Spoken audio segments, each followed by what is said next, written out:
CS greetings to all you wonderful CS goers out there. I'm Extremes, and this is the Forgotten Realms podcast, episode 2, only 17 million years after the first one.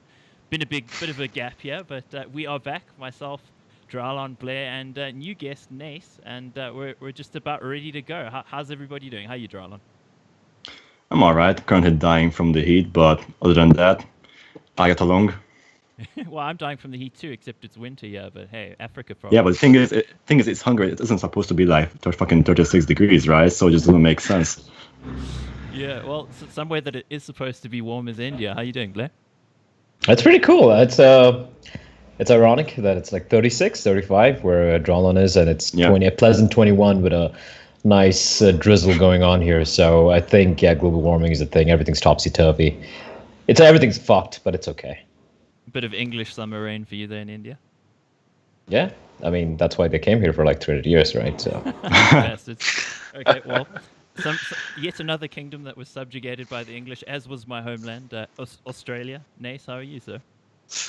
I'm good. I'm cold. It's like been like 10 degrees or something lately, and like we've had like a really warm winter, so to have that just come out of nowhere is kind of rough. But yeah, no, apart from that, doing good. Thanks for having me on. I'm looking forward to discussing some Tier 3 Counter-Strike. Yeah, maybe even lower, I guess. We'll have to see how things work Even out. lower, Tier 3 is a bit high for this show. A little bit high for the show. But I was actually fascinated by the kind of feedback we got after the last episode. I don't know about you guys, but I got a number of DMs from people saying, hey, it's really cool that somebody was talking about these scenes that nobody was really mentioning, which I kind of expected it more to be like nobody cares. So I'm kind of happy with that outcome, at least. Yeah, it's always nice to get that kind of response. Obviously, it's a bit of a niche market, right? So people who just tune into this, and it's a small group, right? But it's still nice to have that sort of feedback. There was definitely a gap left when Stitch and Joe talk CSGO stopped. That was like the quintessential Tier 5 Counter-Strike podcast. And when that left, it was sort of like, oh, I got nothing to listen to now. That'll sate those desires. I really think we should get Joe on board one of these days. He knows more about Tier 10, Tier 12 teams than no one on the planet. I don't know how he does it. Like, so he knows more about like Indian Counter-Strike matchmaking teams. Is that what we're talking about? Well, if you look at Joe's website, particularly dust2.us, some of the news there in like MDL, it's like to me it's just like mind blowing that somebody's actually following up stories in that space. Because those Dust2 sites are doing like a great service for like the regional scene. That's especially the Danish one, because like I sometimes just go on there even though I don't understand anything. It's like really interesting because they have like the blog posts from the players, like people actually go on there, the players, and do blog posts and stuff. So it's really cool what they have going on there. That's a really cool idea. So the last time we did this podcast, some people knew who Bleh was. Now everybody knows who he is because there was an article on HLTV. He keeps showing up on DreamHack broadcasts. They tried locking the door. He keeps coming back. That must be a little bit of a change for you, right? A little bit of a jump in profile, Bleh. Yeah, that was unexpected, I guess. I was in Valencia for DreamHack, and I met Lucas, one of the writers for HLTV, and the guy's like this long-haired dude just walks up and like, hey man, I'm Lucas from HLTV. I'm like, hey dude. So we started talking about music for like a few hours over some beers, and he's like, hey, want to do an interview because there's a player break coming up. So these guys, they were kind of looking for content to like push out during the player break. Obviously, there's nothing much happening in terms of like tournaments and all that, right? So we sat down and I guess we had a few too many beers and I just kept rambling that's Lucas on. For you? Yeah, it's Lucas for me, right? He's just like, go on, keep talking. I'm like, you're gonna edit. I'm like, you're gonna kind of compress this, right? He's like, yeah, sure. And I think he pretty much coded me from beginning till end, so that's why it's so massive. Jesus, huge. I just kept scrolling. I'm like, what the fuck is this, right? But it's pretty cool though. It was fun. I mean, for a change, it was different from some of the interviews I've given. This was more like the questions are great. He asked a lot of in-depth things. We went about it. It wasn't the usual stuff like which game did you play when he started getting into video games and stuff like that. It was more broad. So we spoke a lot of things. So I think it's pretty cool. Getting HLTV confirmed finally. Good times. Yeah, it's good except for the comments. You don't want to go there. Like, I haven't read the comments, but I'm not going to go there. I saw a few comments. Some are pretty positive, surprisingly. Oh, really? And, okay, I want to look now. Yeah, you find 2 or 3 positive comments on HLTV, I think you made it. You made it. Yeah. I think that's yeah. Yeah, it's quite an impressive piece, I must say. Like it scrolls for days, basically. You just keep going. Right. It does. So, but I also think it's really cool that Our read for me. it is kind of, but it is cool that HLTV are taking an interest in your scene because you're sort of the figurehead of the scene, Bleh. So people look at Asia, Southeast Asia, India, and they think of your name because you've done the majority of the work that people know about in the space. And for HLTV to take an interest in it means that there is an eye on that area. People are looking to the growth, and of course the quality of the teams coming out there right now as well. Pretty impressive. Yeah, but I think it goes hand in hand, right? Because I've been like doing most of this Asian event coverages for years now, like 4 to 5 years almost, I guess. And CS:GO came out like 6 years back. I think today was his birthday or something. So, but for the longest time, the scene wasn't really churning out any good teams. I think we had the Vietnamese team Skyred back in DreamHack. I think the Cluj Napoca qualifiers when Crazy Guy, he had his moment and all that. But apart from that, there really hasn't been much. I think it's just in the past year and a half when Tyloo really like stepped things up a bit. And then we saw Dreamscape qualify for all these events and Tyloo having all this massive upset wins and all these in like IM Sydney, for example. And then they recently had a pretty good run in Shanghai, right? So I think it goes hand in hand.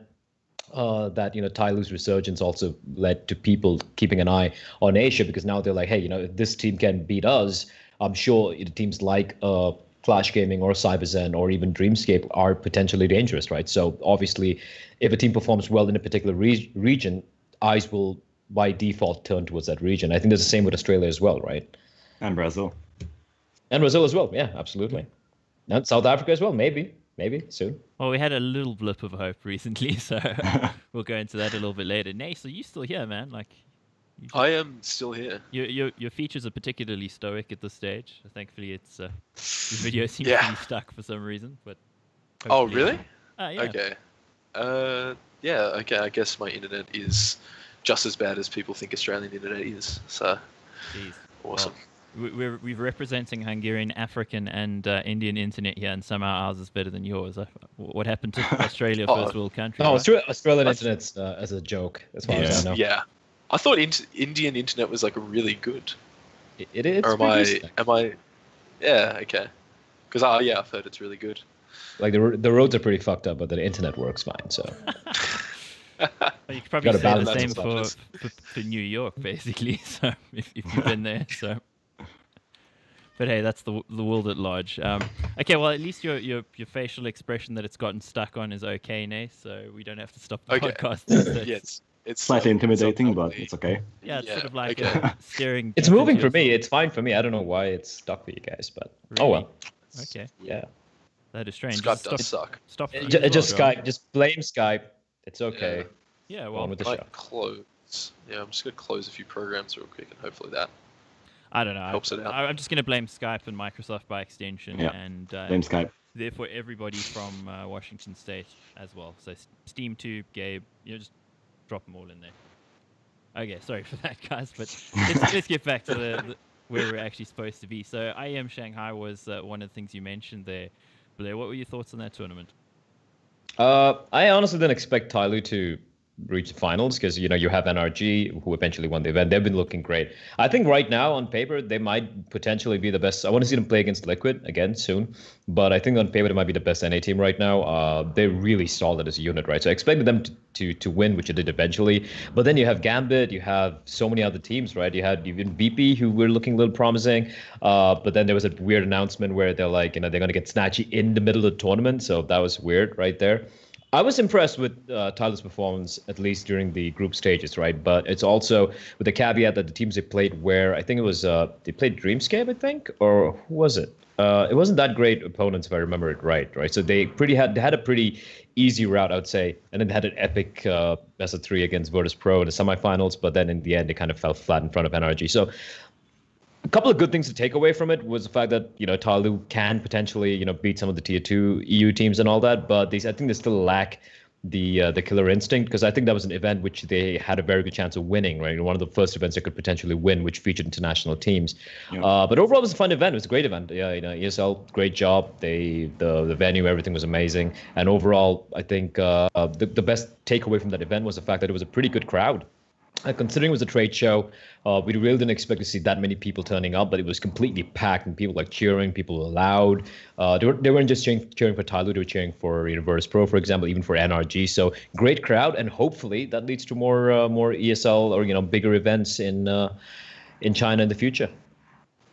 Yeah, it's also good that the crowd was supporting, because I think the perception maybe with Chinese crowds has been that they tend not to care too much about Counter-Strike, and you go and look at something like Crossfire and they'll show up in their thousands. So it's good to see maybe with the teams doing better that the locals are actually interested in supporting the game.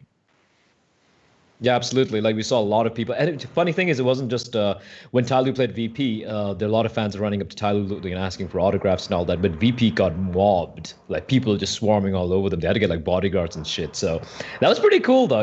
That I think the fact that so many people turned up, and there were quite a few who were just curious. It's a massive, it's a China Joy. It's a massive video game conference, expo and all that. And many of them are curious as what's happening. They just walked up and they just stood there for the duration of the game, which is went up to 3 to 4 hours, right? So I think it's pretty good signs. Carmack seemed happy. He was there at the event. He was like, you know what, I am Shanghai. This might be something we might continue doing, and it'd be really cool to see it happening next year as well. And also we saw the recent the CS:GO Asia Championships, which was done by Perfect World and PGL, I think, together, which Navi won. So I think the more bigger teams you get to China, I think you are going to see a crowd. We saw a crowd at CAC. We saw a pretty good crowd at IEM Shanghai as well. So if you're looking at people turning up, people are turning up. People are willing to, just come up to the venue and watch all these teams play. So I would love to see China, especially Shanghai, become kind of like a stopover for at least 2 or 3 events every year for CSGO. I think that'd be pretty cool. Yeah, it really would. Draulon, you got anything on Shanghai you want to note? Personally, I actually feel a bit disappointed about the event, and not because of the quality or anything. It's more like the results there, because it's like obviously this is during the player break, which means a lot of the top teams aren't attending, and for the underdogs there, this obviously is one of the best opportunities to get an upset, to make it far. And compared to that, the teams which reach the semifinals are basically the ones who we expected, right? So it's like NRG, VP, Gambit, Tyloo. I'd love to see some more out of like Greyhound, Hellraisers, even 5-Power, these guys, because this was basically like a tournament on home soil, right? This is their chance to really make it far without a team like Astralis or FaZe just slamming them into the ground. But compared to that, I feel like a lot of these teams just didn't really reach up to my expectations. So for me, it was like, cool, yeah, NRG get the title, and Tyloo have a nice showing. But what I really wanted to see out of this tournament was maybe Greyhound or another team from that region just making a spectacular run, and it just didn't really happen. So I was kind of looking for that IEM Sydney magic, but it wasn't there. No Nifty to make it happen. I don't know. I think 5-Player played really well. Didn't they have they had a best of 3 against Virtus Pro where one of the maps was 16-14 and one was overtime. Like they played really well. But I think there was more of they played pretty decently, but I think there's also VP really not showing up. They kind of seem dead. Yeah, man, at the same time, this is Virtus Pro with morals and announcing that they are getting snatchy mid-tournament, right? So you really expect them to be able to at least take the win when it comes to Virtus Pro. It's got to suck when you get morals, though, hey? Yeah. But also you got to bear in mind that 5-Power is this lineup was playing the first event, I think, together as a particular lineup. It's a completely different lineup from the one you shot in Asian Minor, right? So I think they would be pretty happy with the performance, but I completely agree with you, Draulon, that Greyhound, for example, that was kind of disappointing because they're going to be playing at Stockholm in a week or so, right? And they don't even have the Urcast playing, so that's got to be a little tricky. Yeah, here's the problem, right? Like this is one of the few tournaments where you don't have to deal with visa issues, where you can actually represent with your whole lineup, and you drop the ball like that. So these opportunities don't really come every day, and once you have them, you should really capitalize on them. So that's why I'm just kind of disappointed about Greyhound. If I can play devil's advocate for Greyhound a little bit, right? I think they really got fucked over by the fact that Boot beat Gambit in that best of one, Mhm. because obviously playing against Tyloo is a team that they are very like known. Like they know Tyloo quite well. They've played him a lot of times, so Right. you should. I reckon Greyhound could have beaten Tyloo in that best of one, but then again, it's sort of a 50-50 match. But then they have to go down to that lower bracket best of 3 and play Gambit. I think they definitely got fucked over a little bit there. If the games went the way they should have played Boot in that lower bracket final, and then they should have gone up and played either Tyloo or Gambit in their best of 3. They should have had a few more games at Shanghai. So it's a little bit unfortunate for them there to have to play Gambit in that lower bracket elimination game. Yeah, I also feel like the grand final was a bit of a vibe from NRG's part. Like Tyloo didn't reach double digits on either of the maps, and I really thought that they would be able to take off at least one map from NRG. And of course, NRG is like really talented, right? So as Bleh said, that they are arguably, if not the best, at least the second best team in the North American region right now. But even so, I feel like Tyloo should have been able to make it a bit more competitive than just a 16-9, 16-2, or whatever the scoreline was. Yeah, I completely agree. That was disappointing. Like just looking from the performance standpoint, I think all the all the underdogs kind of failed to show up. Like Greyhound, we mentioned, had a rough time. What worries me is like their opening matches against Astralis, right? And then they're going to be facing up with a much higher caliber of teams, and they with a stand-in. Fetz is a great stand-in, but still that's a problem right there. Yeah. And then you talk about Firepower. I think Firepower really came out looking pretty good, considering it's their first, showing as with this particular lineup. You consider how different they are from the lineup that played in the Asian minor. Dreamscape have just disappointed time and time again. Disappointing even now. They lost to Scars Absolute, and I think it was the Cyberzen as well. So that they didn't even qualify for the IEM New York, I believe it is. For Chicago, and also they didn't qualify for Star Ladder. So they've just been going downhill, right? They're a team who were like a top 3 in Asia, maybe top 2 at one point for the longest time. And everyone's waiting for the breakout moment to happen. Sure, they beat Gambit in the best of 1, but apart from that, they've just disappointed time and time again. And I think they know it as well. They're like, okay, we beat them on that map. Kind of a fluke. Yes, they took them to overtime as well. But bear in mind, it was both in train. That's a map where Gambit have struggled historically for quite a while now, right? So I think every team kind of disappointed. Tyloo, they reached the finals. Great job. But again, like you mentioned, they should have showed something. That was just curled up and died. Yeah. That's just sad. Fetal position stuff there it wasn't great to watch as well. It's unfortunate as well. It was kind of boring. You want a final to be exciting, and it was just like, okay, that was the final then, guys.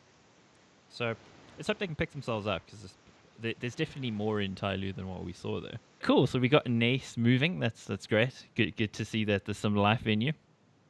And as I said that, it actually stuck for a second. So I was like, oh shit, I've completely jinxed it. But don't scare me like that. I'll try not to. I'll do my very best, but no guarantees. If we're talking about no guarantees, there are definitely no guarantees for either Tyloo or Greyhound when we're coming to DreamHack Masters Stockholm. You're in the same group as Astralis and North. Ouch. You know what? Look, I don't want to jinx anything, but I think Tyloo can actually get out. I don't see anyone in that group beating Astralis. Of course, no one's going to beat them. And it's kind of rough that Greyhound had to face off against them in the opening matchup with the stand-in. So that's just rough luck, right? But I think Tyloo can actually beat North. North have looked solid. They've won some of the DreamHack Opens recently and all that. But I think Tyloo, if they hit the stride at the right time, I think they can take down North. I think it's just going to be, Tyloo they'll have to beat North twice, right? They have to beat them in the best of 1 and then, of course, in the best of 3, because I don't see Greyhound winning any of these games. But I don't think it's as cut and dry as most people would say it. I tweeted out a few days back when the groups were announced that North, and I think it was replying Don Archie, that North and Astralis pretty much have a guaranteed, out from the group stages. But bear in mind, Tyloo always perform in the group stages. They might choke in the semis or whatnot, but I think they have a pretty good chance here. Greyhound, I don't know, Nace. Like, I don't know. I think Greyhound have a decent chance, and I think it's because, like, if you look at the opening match against Astralis, they're going to get fucked there. Like, that's done. But I think Fates is like good enough stand-in where they can sort of maintain the level that they've been playing, like, domestically and like internationally as well. I think Urcast is going to be a big piece missing. He's sort of that secondary caller, and just really impactful player. But I think the fact that Gratisfaction is there, and the fact that he is such a confident player and can just go off at any time, if they're able to play against North, I think they can win because North don't have an AWPer at the moment. Yeah. It's probably going to be MSL picking that up, and I think Gratisfaction can absolutely dominate those opening picks with the AWP. And if he's getting those opening picks, and like the confidence is going to be so high for Greyhound, they're going to be running into sites and stuff like that. They're going to be playing quite loose as well. So Tyloo, if they have a match up there, Tyloo aren't going to be as familiar with them, whereas Greyhound will be very familiar with Tyloo. So I don't know. I think Greyhound actually have like a decent chance. I mean, there's obviously a lot of things that have to go right for them. I don't think you can write them off just yet. No, there is some element of truth in what he said because Fetz was actually the best performer for Hellraisers at Shanghai, right? He was really playing out of his mind. So if he carries that form, yeah, I mean, anything could happen. That's Counter-Strike right there. Anything could happen. Exactly. Except Extralis are definitely making out of the group. I did not see a world that they don't make it happen. The only way Astralis gets upset, and you know, if they do get upset, that's one of those upsets which goes down in history, right? It's like one of those almost impossible it happens, and if it does happen, it's like it's just so many factors have to go right for the underdog for that to happen. So, like you said, I think the closest match in that group would be a match between Tyloo and North. But I think NASA has a fair point with the AWP system, right? Because right now, the system that North are going forward with is basically a 5 rifle with MSL sometimes picking up the AWP or another player on the team. And that's something that doesn't really work out that well. For example, I think it's NIP who's having a similar system right now, right? And it's not going that well for them either. And they are a team which are on a similar skill level to North. So I'm going to be really curious like how this whole thing will work out for North. I'm not sure that it's going to be like a permanent thing because obviously it depends on how they perform at this tournament and so on before they make any further changes if they will. But unless they can just purely out-aim one of these teams, I do think that the presence of an AWP among the underdog teams will be a bit of a nuisance for them. So that might be the key for an upset on the North side. Also, I think the whole 5 rifle thing really works when like all 5 of your riflers are really good. But at the moment, like Kirby is just way too inconsistent for me.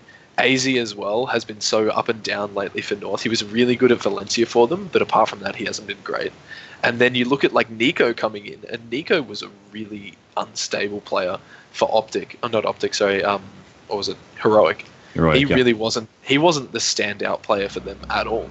So I don't know. I don't think North has the firepower to make this 5 rifle setup work. No, it's going to be really interesting.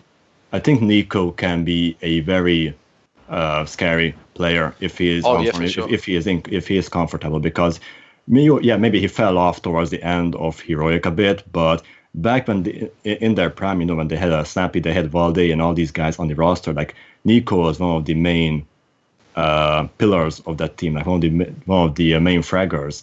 And I thought about him with Snappy, and Snappy is a guy who I respect a lot for what he does, but he has a very maybe stubborn or unique view on the game. But regardless, like he has like one of these, he says something like, I believe that Nico can become better than Device, like he has it in him. And maybe that's a bit of a stretch, but I necessarily think that we haven't seen like Nico do what he is able to do. Maybe with his finally getting on the North roster, which is obviously like a cut above Heroic by all means, maybe he can finally unleash that side of him with the help of MSL. So maybe we will see that this monster come out of him and just purely out-aim everyone on the server. So I'm not that, I'm not writing off Nico yet. I think that he still has what it takes. Okay, so for the rest of the DreamHack Master Stockholm, we won't really go into it because those are the teams we're interested in. We're interested in the less good teams. Yet we picked a group that involves Astralis and North, so... Okay, well, less good, I guess North could probably drop in there right now as well. But we won't go over too much of the rest of the tournament, considering there are plenty of other podcasts that are going to talk about the same thing. So why retread the same ground? So I think let's go somewhere a little bit off the beaten track. Japan, Scars. They were seen on the international stage recently and showed a thing or two. What do you guys have to say about them? I think they've really impressed me, right? They're a team who I've been watching for a while, and their style is much more tactical compared to most other Asian teams you'd find. They are very hardworking as well, right? If you talk to any of these teams in SCA or in China, they'll be like, who's a team whom you scrim against? Everyone's going to be like Scar Z. Like, these guys keep scrimming, they keep practicing and all that. And we saw them, right? They had a pretty decent run in the Asian minor. They had some pretty big upsets as well. So everyone's looking at them. But what changed recently is, and bear in mind, they keep playing from Japan, where the ping isn't ideal. And when they play against many of these Asian qualifiers, and here's a sad thing, most of the Asian qualifiers are handled by people who don't really have that many servers and whatnot. It's usually Singaporean servers where they have like 80 ping or whatnot, right? So it's always a disadvantage for them. But we saw them recently. They beat Boot twice in 2 days. They've been looking pretty solid with a stand-in, by the way. I think one of the players has stepped down temporarily, and then they got the coach to play for them, Rita, who's also a pretty good opper. So now they have the dual op setup going for them. They're looking pretty solid, and they've also changed the playstyle a little bit. I was talking to Shoshi, who was one of the the Japanese CS experts. He also knows a lot about Asian CS, and he knows the Japanese teams very well. And he was like, they've changed the play style as well, right? And I could see that in the way they're playing. They're much more confident, much more, ball to the wall aggression compared to just sitting in the side. They have great crossfires, they have great fundamentals, but I always felt they gave too much respect to opponents that they really shouldn't. And I think that's something that's really something to look forward to, right? You don't really hear about much of these Japanese. Yeah.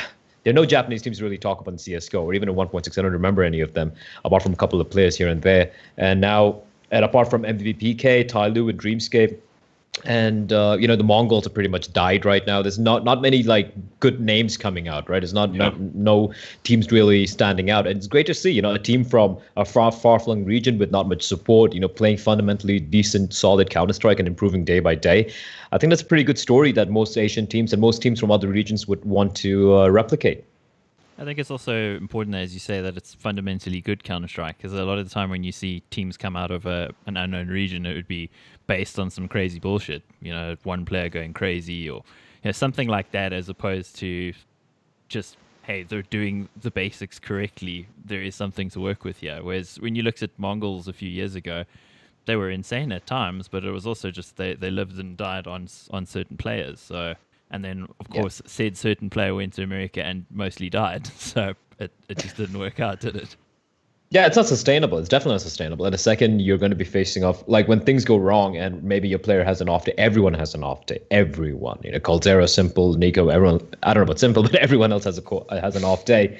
And when that happens, what do you do, right? What do you fall back on? And that's a problem most of these Asian teams. I think Tai Lu have improved in that aspect, and as the absolute MVP PK, obviously, with those are the old guys, right? These guys have been playing at a high level for 12, 13 years now, Solo, Glow, all these guys. So apart from these few teams, not many of them really have that structure. If you look at Flash Gaming or Vici Flash, whatever they called a couple of weeks back, they have some great stars. They have Fancy, Attacker, Freeman, all these guys, and yet they fell flat. They sucked because they just relied on just going for those fights, overpeaking, fundamental mistakes, not knowing how to play the bomb, simple stuff which they get carried away with their aim. They have incredible aim, don't get me wrong, great mechanical skill, but they don't put in the boring stuff, the boring work of having a fundamentally sound default, having a good fundamental base of how to work about things. I don't think really spend time really analyzing their mistakes, going through opponents and all that. These are the things which MVP PK does, Tai Lu definitely does, as well as these the Japanese guys. So I think that's what most Asian teams are trying to replicate. Start doing the grind. That's the only way you're going to get better. Yeah, I'm personally very happy to see Japan back on the map, because so far, when someone told me what are the first things which come to your mind when I say Japanese scene, and obviously the first one is Shoshi, because he's one of the biggest names there. And apart from him is that old Detonate roster, which basically had a few officials on HLTV. So that's the most I knew about it. And now seeing Scars coming up and doing work, it's really cool to see them back. However, the problem is with Scars is that I feel that their potential is going to reach a hard cap soon, because the thing is, the depth of the Japanese scene right now, I'm not sure how big it is, but obviously it's not that huge. So if Scars want to make a change, improve, or they have to just mix things up, I'm not really sure there's anyone they can really pick up to replace, or just even build a roster which can get stronger over time. Obviously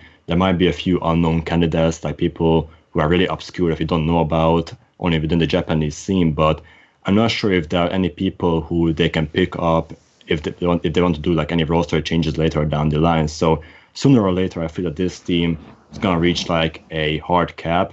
After it's going to be really hard for them to start improving. It's also not like Japanese is an easy language, is it? You can't exactly swap somebody else in.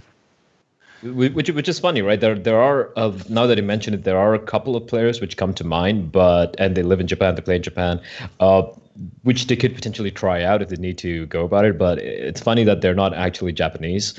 I think one of them is Portuguese, I think. Yeah, there's a Brazilian guy in there. And there's a Brazilian guy as well. Gwyn. Yeah, there's Gwyn, and there's a guy called, I think, Rip Pablo Escobar.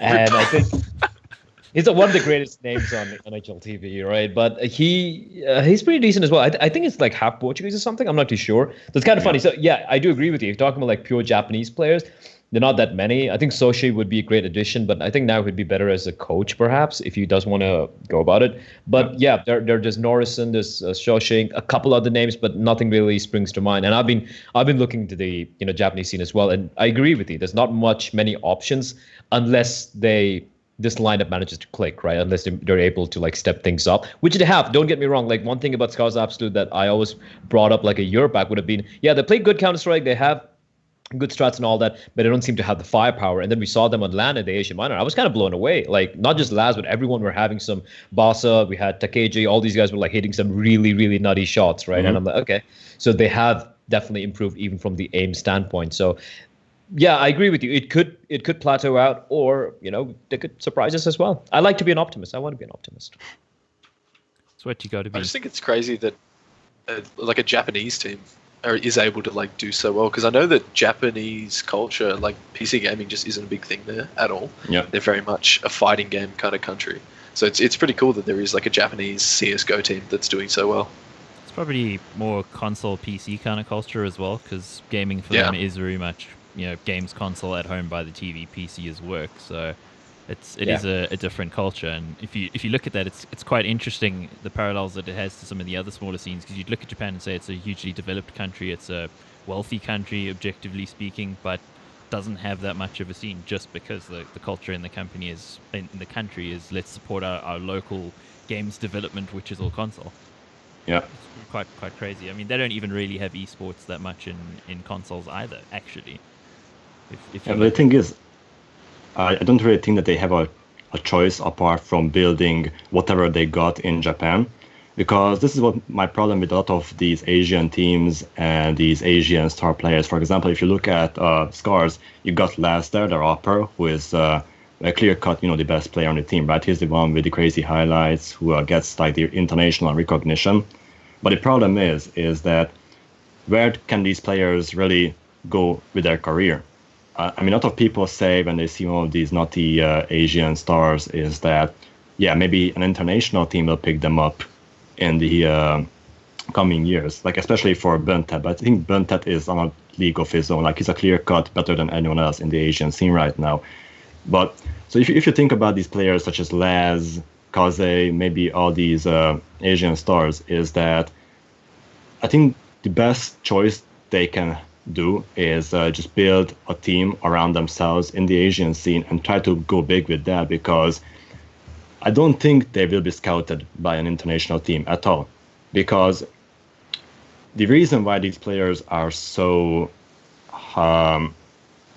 perform so well is because obviously the whole skill level in the Asian scene is a bit lower than, for example, Europe and North America.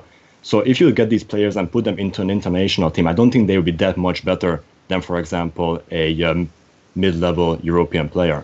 I think the best example for this is, like, if you remember last year, there was a Chinese team called UYA. And what they did is they brought aboard Fates, the Estonian player, and also this Russian guy, Vovkin. Yeah. Vovkin. Yeah.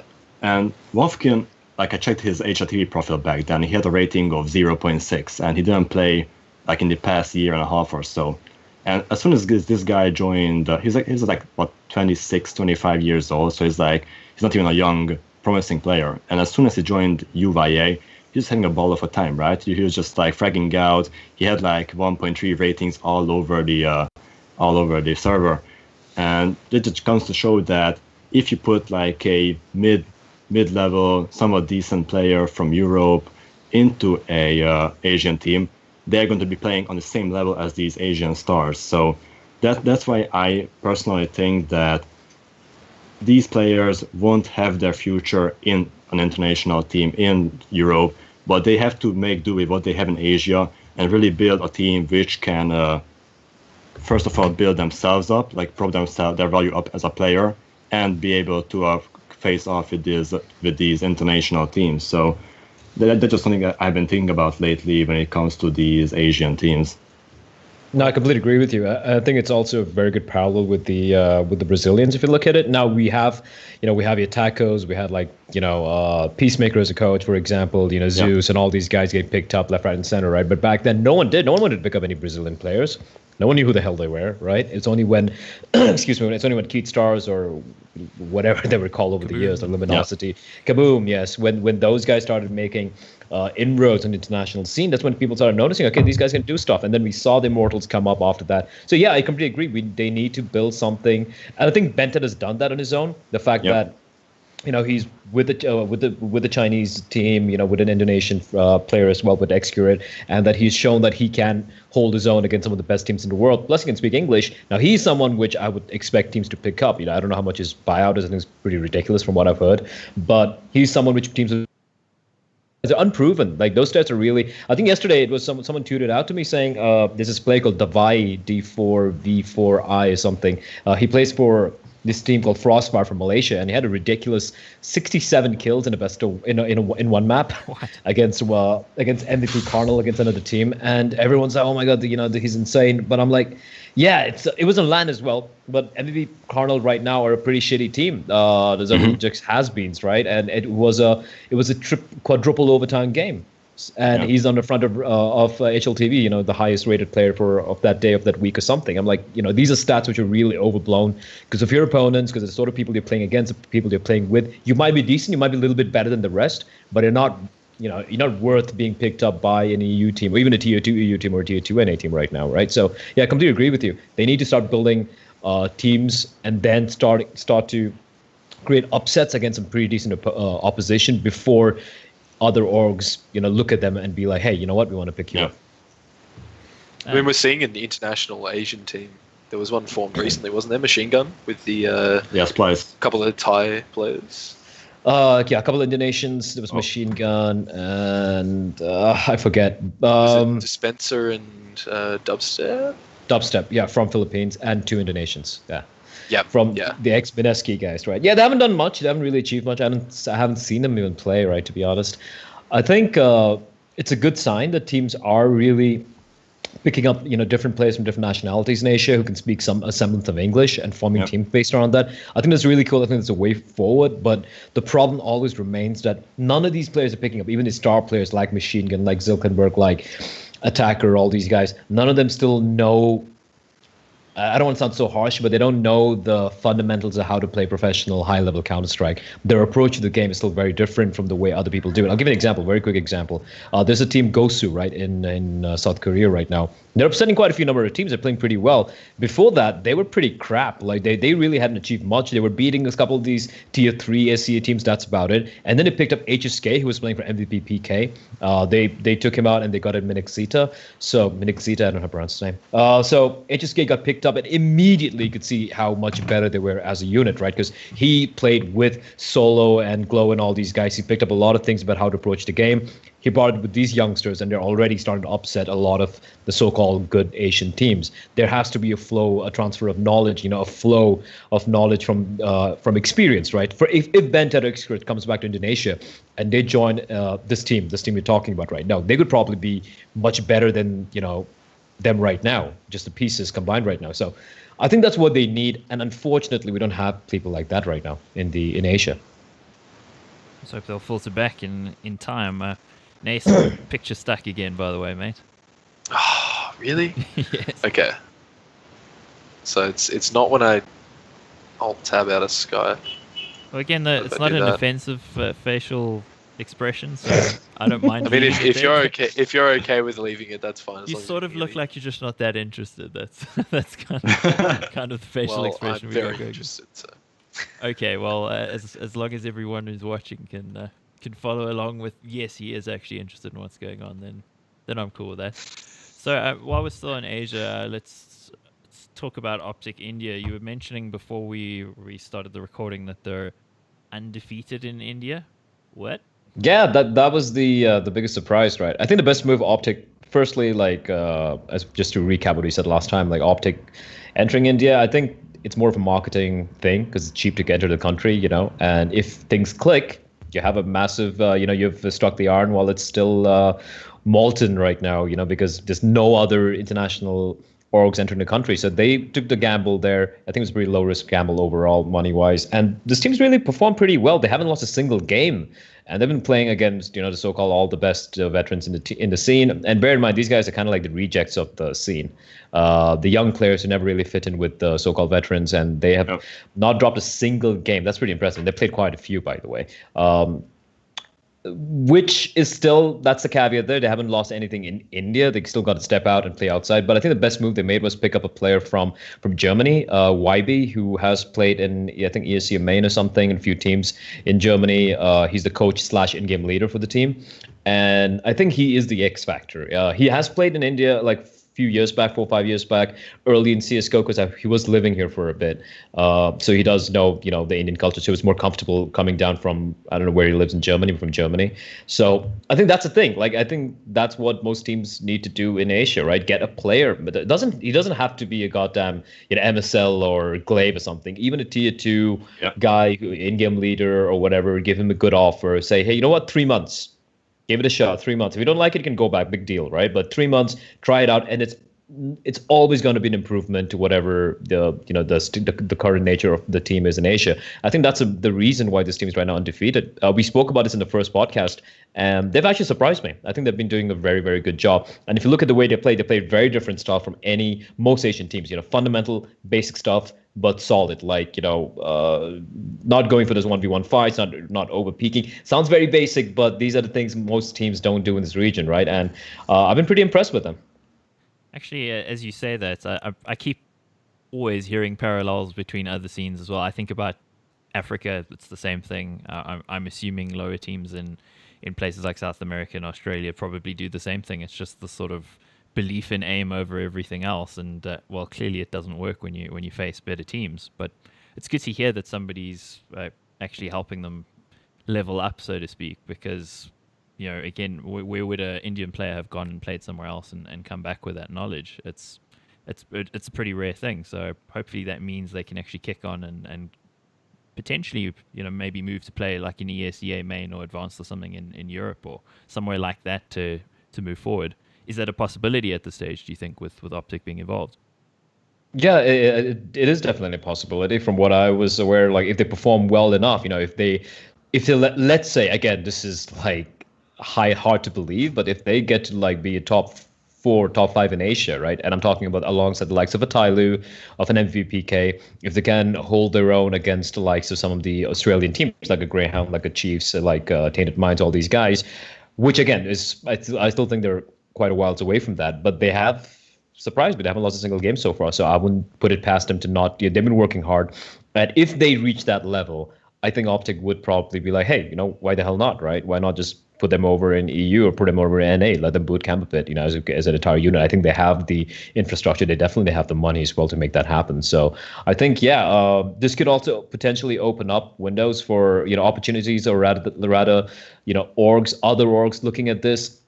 And if it does really click, other orgs might just come in and be like, hey, let's have our B teams over here. Let's have our Optic Singapore or, I don't know, FaZe Indonesia, something like that. There are talented players out there. And if they can source in some in-game leader or a coach from EU or NA, even for like 3 or 4 months, right there, you could form a team which could potentially be a top 5 in Asia and potentially, break into the international scene like Tyloo did. So, yeah, I think it's a pretty good start.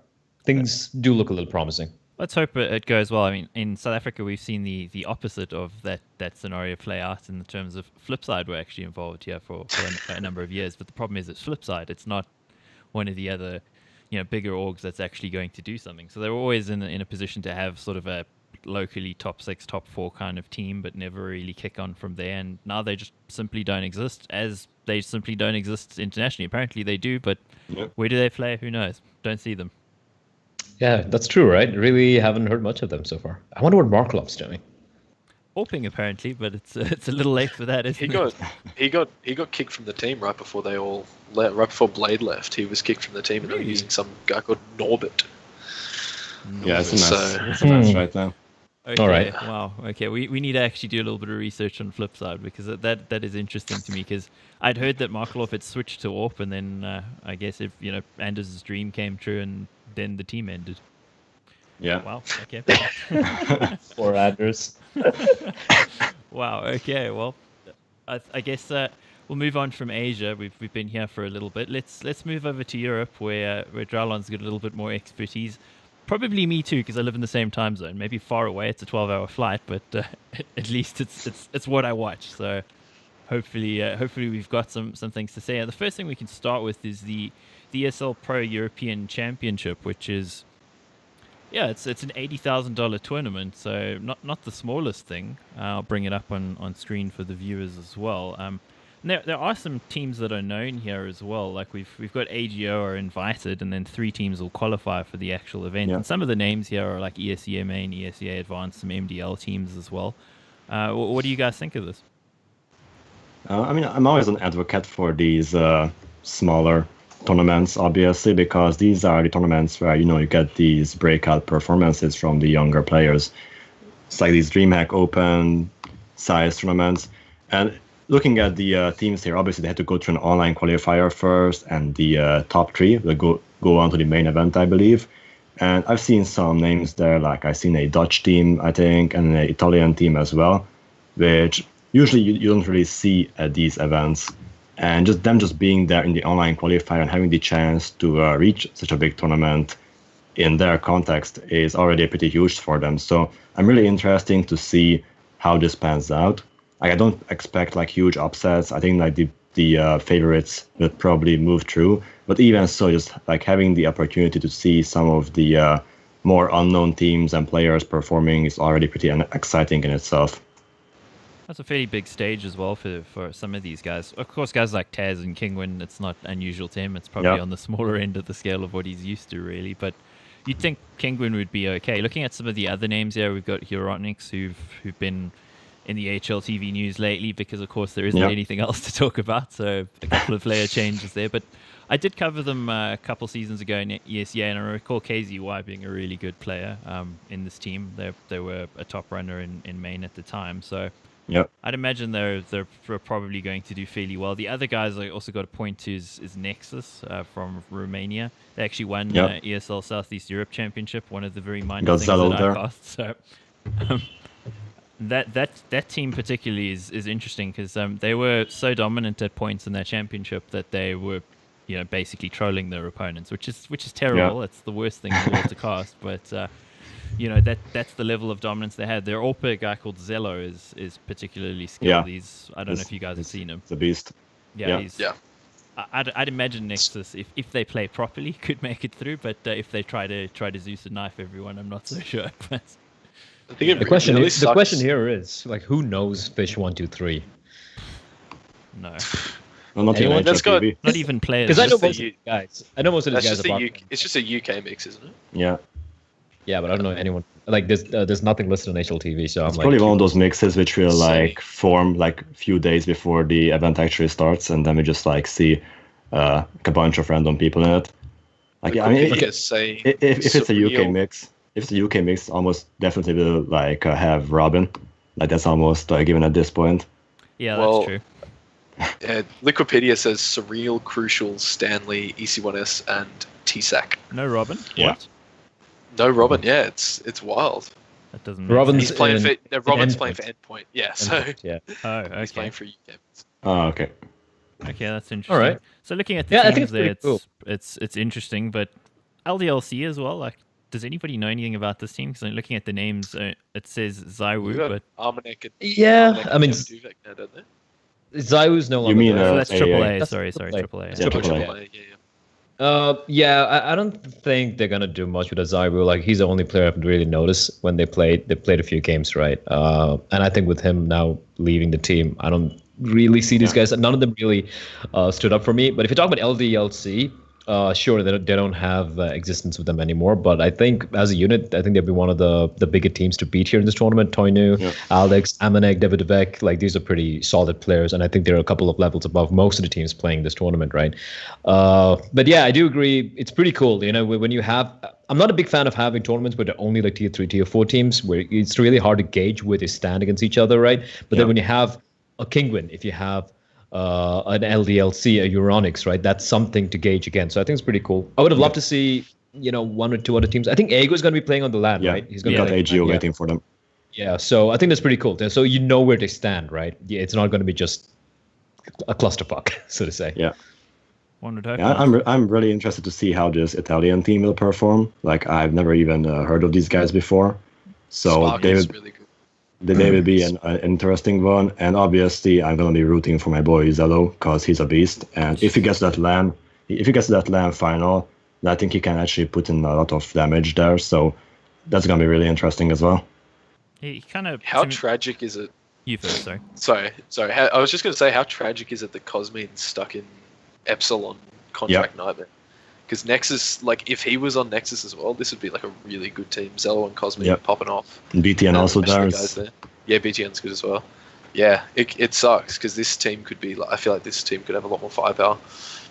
We also got to look at the teams that have come out of that region tend to have not kicked on, but they're the only sort of notable player you could really point to would be Cirque from a few seasons of Southeast Europe Championship ago. I think it was 2 seasons ago. He's now in NRG doing great things we were mentioning. So I kind of see this as ESL's sort of platform to use all of their smaller regional championships like the Meisterschaft or whatever it's called in Germany, and some of the other championships in the different countries. It kind of feeds these teams into this pro championship. I don't know if that's the intention, but it certainly looks like that based on the teams that are there. So I think what's also important is that apparently there are 2 spots for the winners for the ESC AMD relegation. So those who win this will be featured in the relegation for the next season, I believe. So that's pretty important as well, because obviously there, for some of these smaller teams getting into MDL, that means that they can get a consistent matches with the bigger tier 3, tier 2 teams, right? So that's like already almost more valuable than the prize pool for these teams. I think the only problem with that being a prize is, like, you've already got Kingwin, who are already in MDL. AGO, are they in MDL now, or are they in Pro League? Are they in Pro League? I think it's for the relegation, so whoever just, like, kind of drops out of that league will be facing these guys. Yeah, but it's more like the teams that are already in the top, like, that are more likely to win this LAN and get top 2, they're already in MDL anyway, so I don't know. I don't think that's the greatest prize, unless, like, if they're already in MDL, it gets passed down to the next team. Yeah, we'll see how it works out.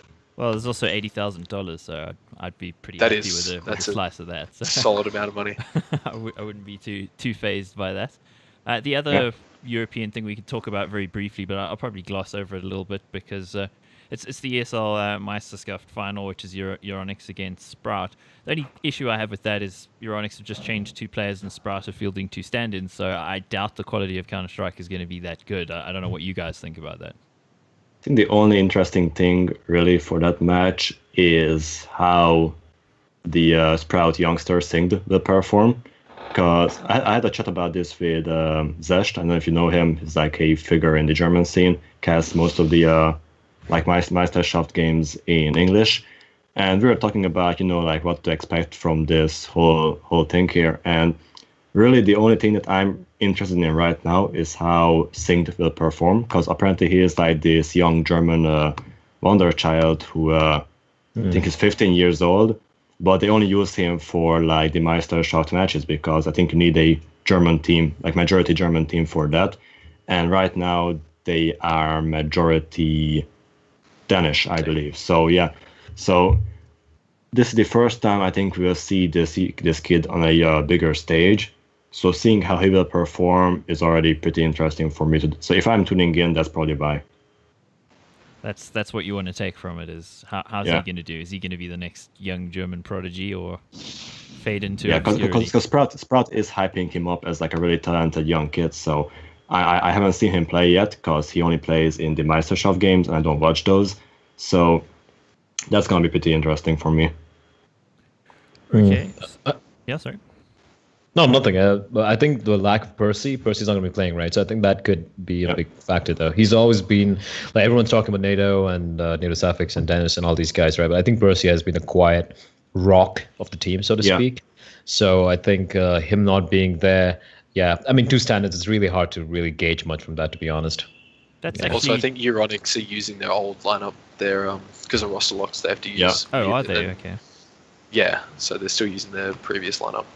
Oh, I hate tournaments that go down this road because it means it devalues the game just a little bit, well, a lot actually, because it's not True. the lineups that it should be, and we've seen this happen so much. And then of course, maybe to briefly touch on it with our friend's face, apparently it's changed, but they didn't tell anybody. So, and then they did, and then it's defamation, and we're going to sue you. And then no, actually that was in the rules all along. Okay, very very strange situation, but I don't know, maybe. If it does prove somehow successful with the actual major, which does seem like a strange space to try something like that, maybe other tournaments will start making things a little bit more open. But then, of course, the flip side, so to speak, of that is like what we had with Simple standing in for mouse sports during ECS. There's also that. So it doesn't sound like there's a good solution to this, but it does fundamentally suck to have games be worse than they should be because of roster locks. Yeah. I think there's a middle ground which obviously best for both parties. So I think that like a lot of the things that we're doing right now with the roster locks is really like primitive in a sense. Like it's either black or it's either white. So it's like there's no in between. I mean, we need to find that in between which actually works. Yeah, I'd agree with you there. So moving on in Europe, because there's just lots of things to talk about in Europe for some reason. But I think we might actually get done with Europe quicker than Asia. I don't know why. Bleh just talks a lot or something. I think that's my takeaway from this. I'm just kidding. I love agencies, man. There we go. You got to be passionate about it, of course. So we're mentioning a couple of teams that were in the up the last time we recorded the podcast. That was Valiant and the Imperial, and they've actually had a few things happening lately, and not always for the right reasons in the news either, particularly in the Imperial's case. But I actually saw, I haven't watched it yet, but Counterpoint's Thorin's podcast has the coach of the Imperial, and have any of you managed to catch it? Not yet. I was listening to the start of it today, and he had some good insight on like the games that, like, I listened to like the first 30 minutes or whatever, and he was sort of talking about like a few of the teams that they've played lately, because Imperial have been killing it against some of the higher up teams like Optic and stuff like that in North. So yeah, it was good to hear his insight on that. Yeah, that being said, however, I think I'll stay away from making any sweeping judgments on the team without actually hearing what the coach had to say, because there could be some things that I'm fundamentally missing if I make sweeping statements. And also another podcast that I'm on, which is an audio-only podcast, we actually spoke about the Richard Lewis Labunica situation, and we got retweeted by both of them, got death threats, the whole deal. So it was quite fun. You made it. Congratulations. No, it's not the first time for me. I'm not a virgin in that space, but it was interesting for some of the other people on the podcast. Their first attempt at doing sort of an esports thing, and why am I getting death threats? Who is this guy? I'm not even the Counter-Strike person on the podcast. I didn't say anything. But that whole situation was a little crazy. So I don't know if I wanted to necessarily jump too much into it, because maybe the coach of the Imperial actually had some insights into why they went that route, why they changed things. I don't really want to open that too much. The only thing I will say with the Imperial is it's pretty clear that Esperanto is the star player, and by far and away, and he seems to have a lot of power over who's in the team or who's not in the team. Is that a good thing? I'm not so sure. I don't know, right? Like, ideally, I mean, like, if you look at it from a very objective angle, it's obviously not a good thing, right? Like, if it breeds a toxic atmosphere and it feels like you're being kind of blackmailed by the one guy in the team who's really, really good, and it doesn't really lead to a nice atmosphere in the team overall. Like it's almost like everyone's being held hostage and no one really has a freedom to do what they want and all that. Also, it is a little bit of he said, she said at the same time, so I'm not really sure which side to really believe, but I do agree most people do say that Esperanto is a little, hard to work with and whatnot. Yeah. I am not really sold on the move they made, with Crystal being benched and all that, to be very honest, because here's the thing.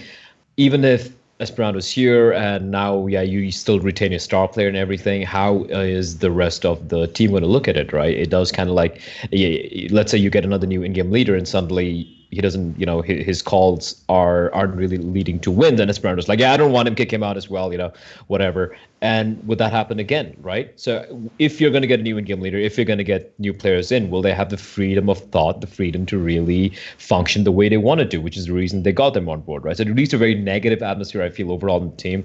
So I'm not a big fan of the decision made here. Yeah, I mean, it's troubling, right? Because you don't want your, how old is he, 17 or 16? I think he's Esperanto. 15, actually. Was he 16?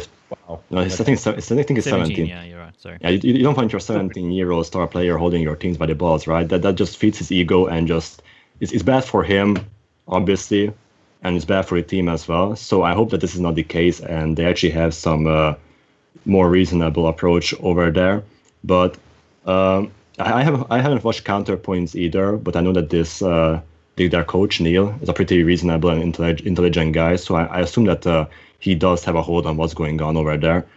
But I like Bleh said, I don't really understand.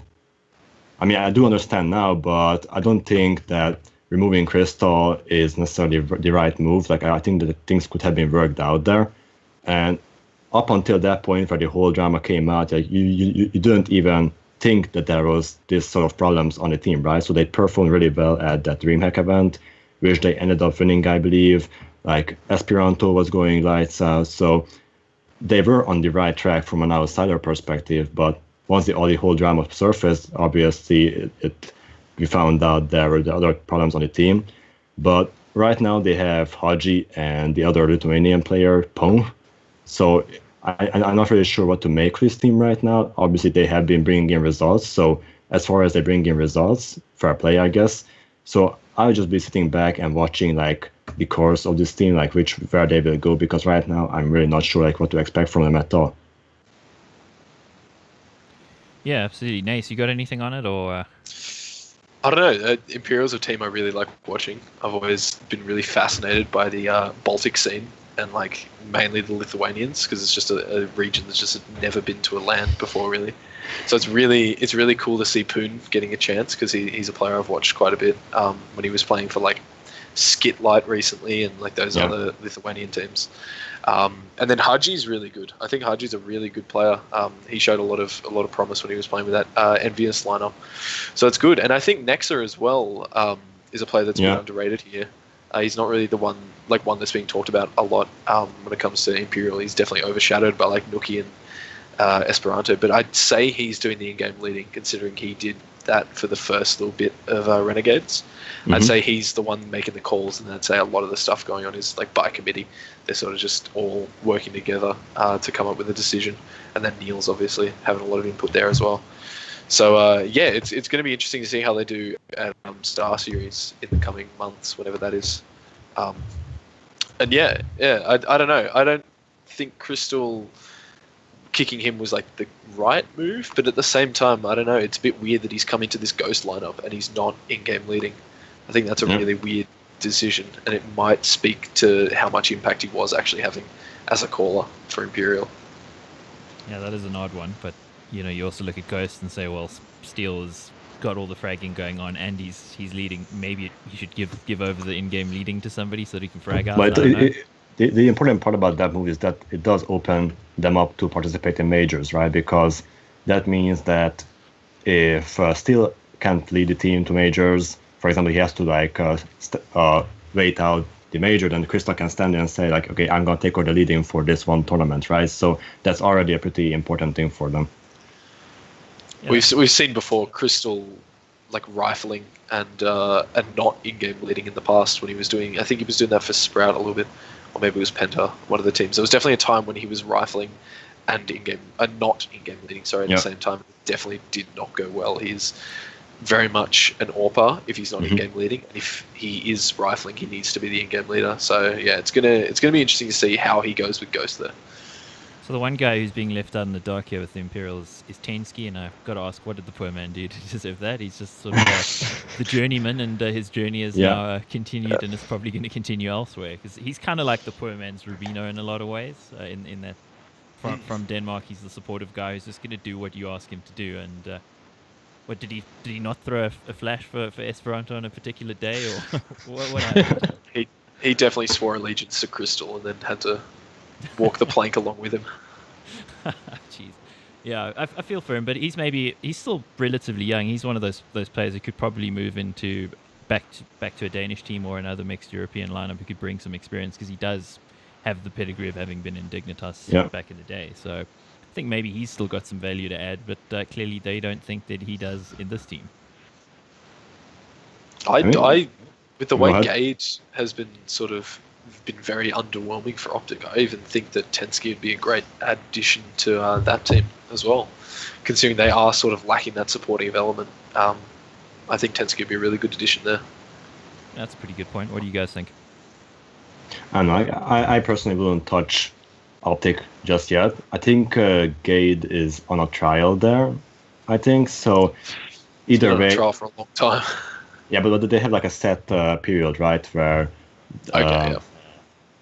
either way, I think that if it doesn't work out for them, then they will probably look towards that trial thing and to see if they can potentially trial someone else. But until then, I don't think they are making any changes.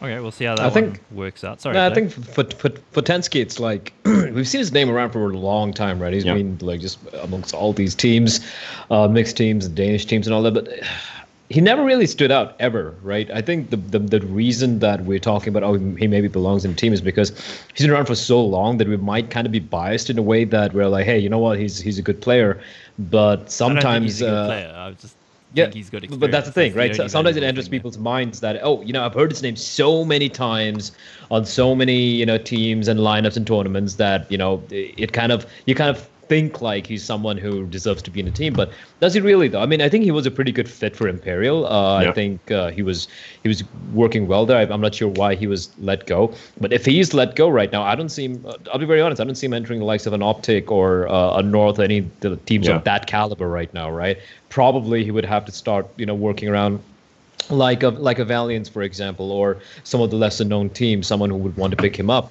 someone who needs a little bit of experience, because I don't think he brings anything that special when it comes to like sheer firepower or anything, but it'd be more of a knowledge transfer happening here where he can help like a lesser known team kind of like up their level, so to speak. So I think he's in that state right now. Yeah. He brings a legendary last name. I think he's just lucky. I think he's just lucky that he's a free agent in the Danish scene, because that's probably one of the best scenes to be a free agent in, right? You got so many players, you got so many opportunities there. I think like with the amount of players there in the lower tier, I think you can easily make at least 2 more teams which can which can challenge, for example, the likes of Optic there. So maybe this is a bit of a stretch. I think you can still build like at least 2 very capable teams out of the leftovers and a bit of the remaining players in the Danish scene right now. So he, in a way, that he is kind of lucky that like he's not a free agent in any other scene where it's really like it's either you are in the top teams or you're just like playing for a completely irrelevant team, right? So I think he still has like an opportunity there to build something in the Danish scene.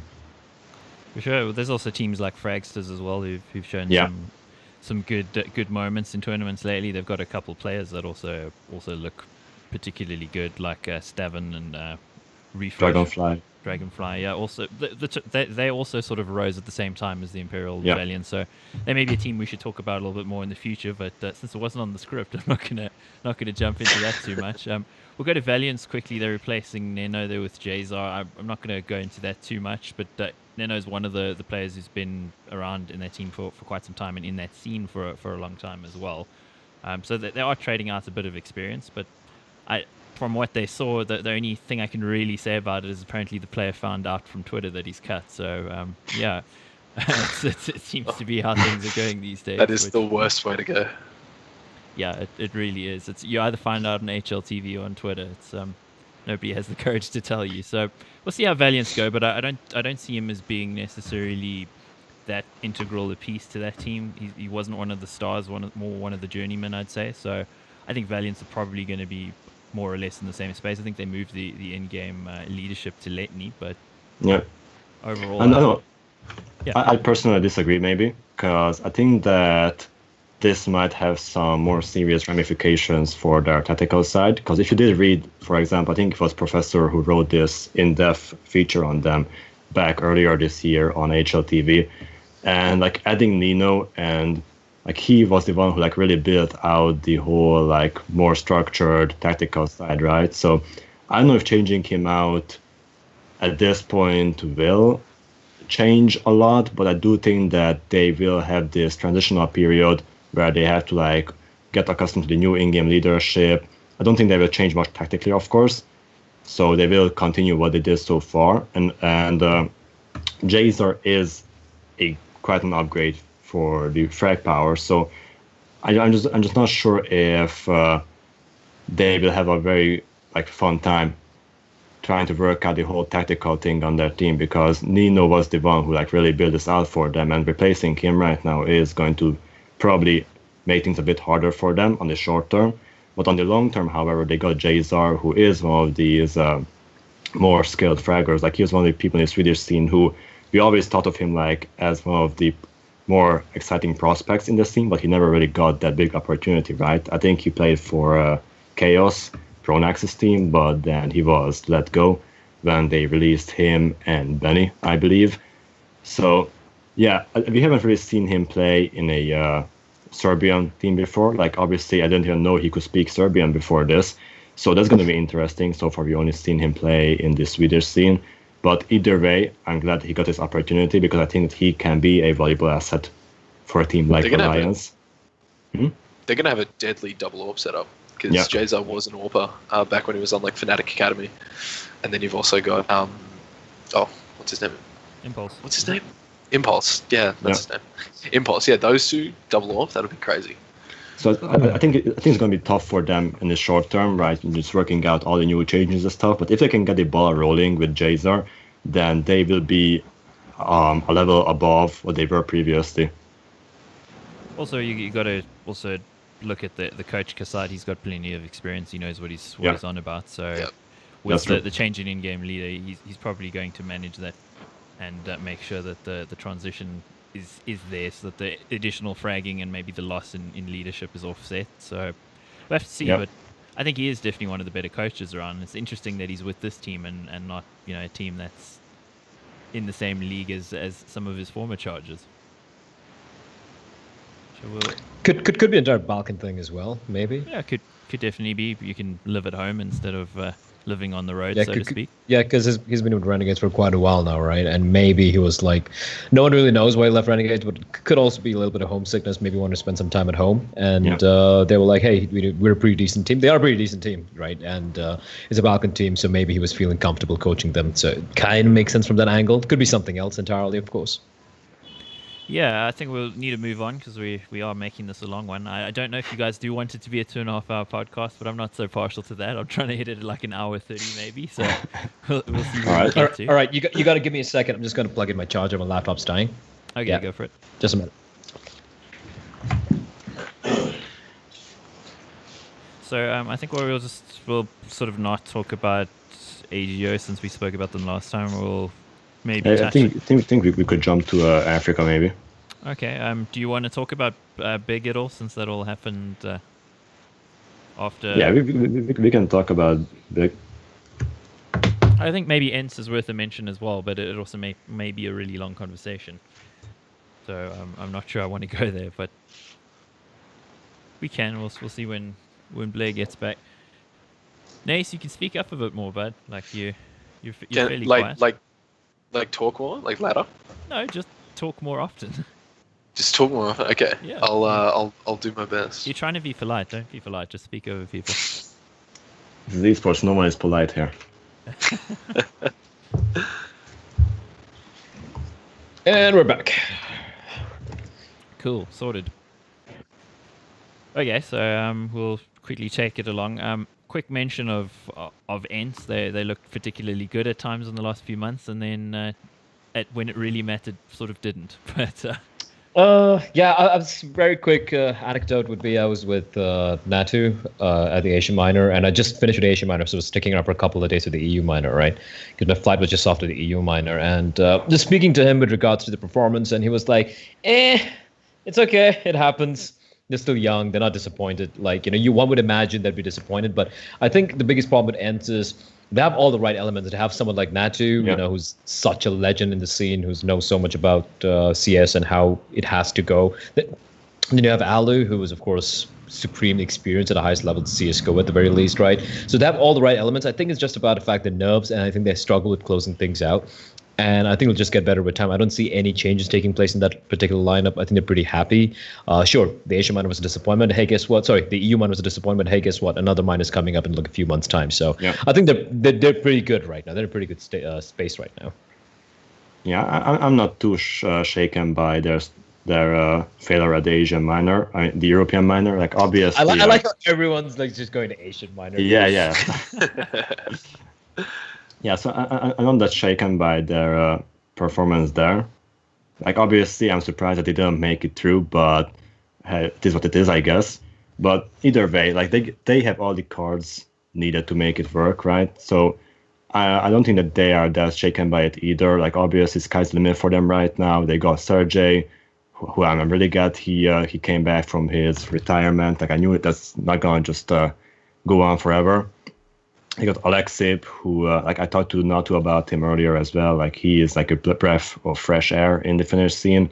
Like, someone so young taking up like the mantle of the in-game leader and stuff. So they have everything needed to make it work right now. All that I want to see from them is just keep up this grind, continue playing at tournaments, and just working it out, because that's really all that's needed for them to become successful at this point. True. Yeah, they're looking particularly good. And if you look at some of those players as well, they stepped up from the level of like ESEA main to actually being like legitimately tier 2 sort of level. So clearly the leadership is good. Yeah, you got to remember that the EU minor was pretty bloody stacked. And the fact that most people considered them, the fact that it was a disappointment they didn't qualify just goes to show how people look at them right now, right? So I think that's a good takeaway overall. I just think they've got such a deep lineup. Like, Ariel is a player that hasn't been really hitting his stride that much, but he really can go off. Like, he was the absolute star player for, was it Super Jaime? Yeah, I don't know how to. Jammies or something. Super Jimmy or whatever. Yeah, you've got X7, who was the star player for iGame. He's sort of taken on that more like supportive role for this team, but he's another player that you can sort of fall back on.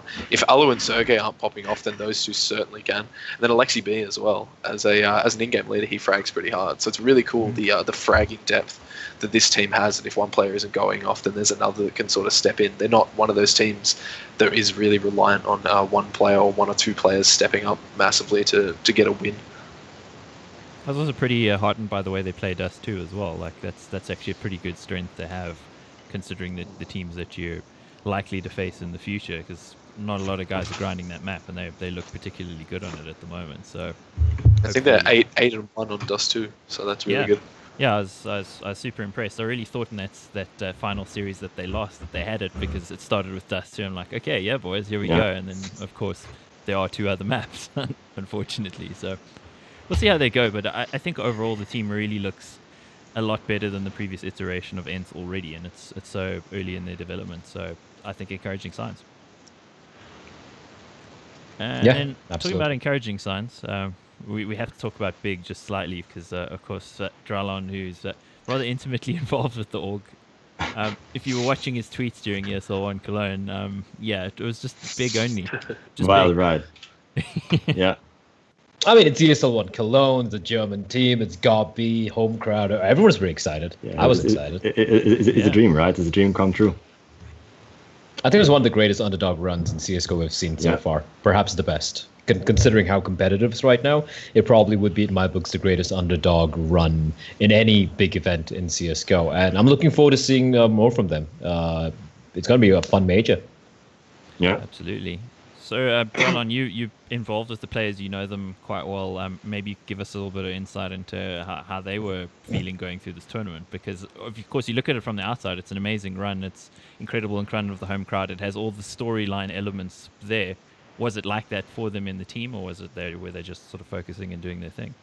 Yeah, I'm sure it was. Like if you watch the documentary series that we are producing right now, Living Big, that goes over like the whole ESL Cologne and just like shows like the player cams, the in-game communications and stuff like this really was very important for them, right? Because all these years they were just like watching ESL Cologne from home. For example, last year like they played a show match, but that's not the real thing, right? So getting to the arena, playing into the crowd, and not just like going out in the quarterfinals, but beating G2, beating FaZe Clan in front of such a huge arena. Like that's already like a huge accomplishment for them, and it's like one of those things that you're just gonna remember it for your whole life because it's like such a massive thing for you as well. So yeah, I think what's coming up next for BIG is what's really the interesting thing, because usually with these very tactical teams, like you always have to like keep it a bit changed up, right? Because once people like figure you out, like you arrive to a tournament and you shock everyone, but after that, like everyone's gonna just like take a look at you and just like, okay, these guys are dangerous. Like let's figure out how they play and how we can counter them. So that's where it gets really harder for these teams, and that's where I think lays the big test for BIG. Like, can they survive that period? Can they continue this form regardless of people and teams preparing more seriously against them? But I think Gabi can pull it off. Like, he's well aware that this is a thing right now and they have to prepare against this. So I'm really curious, like, what's up for the major. I think that they will make top 16 almost definitely, and they have a good chance of making top 8 as well if they keep up their form from Cologne. So I'm just really excited to see what Gabi is bringing to the major, because he always has something very interesting, very exciting prepared, right? Like his nades, his setups, they receive like compliments and recognition from everyone in the scene. So yeah, you are bound to see something very cool at the major. I can guarantee you that. And that is their next tournament, right? There isn't anything in between that I can see. So it does. Yeah, that's actually interesting, because they wouldn't have had. It hasn't been a lot of opportunity for anybody else to see what Gabi's currently been cooking up in terms of tactics. So that could actually work to their advantage, or they could go in really undercooked and not quite have the fraggers firing. I mean, they're going to need Tabson particularly to deliver that level of performance, and also I guess the outlier for them at Cologne was that Nex was sort of 2015 Nex and not 2017 Nex. Look, I mean, this is going to be a bit of you might be biased, or you might say I'm a bit delusional, but I actually think that their form as a team will be better than what we saw at Cologne. Because if you look at Belo Horizonte and then Cologne, like you always seen like they got better and better when it comes to team play, right? And if you watch their games at Cologne, there were still some chinks in the armor. There were still some problems with their team play that they need to iron out. And I think they're in a boot camp right now, so they will be looking at those problems and they will be sorting them out. Like, I think like some of the newer players will still need to like get a bit more help, and where they play exactly, what they play, so on and so forth. If they get it smoothed out, I think that their personal team play will be a lot more on point than what we saw at Cologne. And that already makes them a lot more dangerous, right? Because this is a team which really depends on team play. It depends on these players flashing for each other, using their utility correctly. And as soon as their personal team play is on point, then sky's the limit really for this team.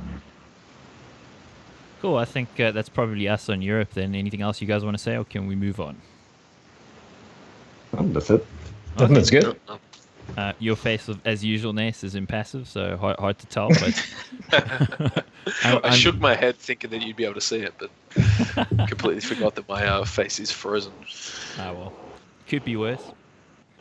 Not sure how, but next time screen capture will take a worse picture of you, where you're like kind of pulling a terrible face or something. We'll have to see. Talking about pulling terrible faces, and now I'll be in trouble for saying that. African CS. Death threats incoming. Tell us about African CS. Okay, well, let's start in North America, which sounds a little paradoxical. It's kind of unfortunate, right? Bravado win MDL, and it's unfortunately not a relegation season, so they can't really. That sucks. Yeah, it's a very odd situation if you look at it, because obviously ESEA has seasons pretty regularly, and Pro League seems to be every other season, parallel to ESEA. So it's a strange one.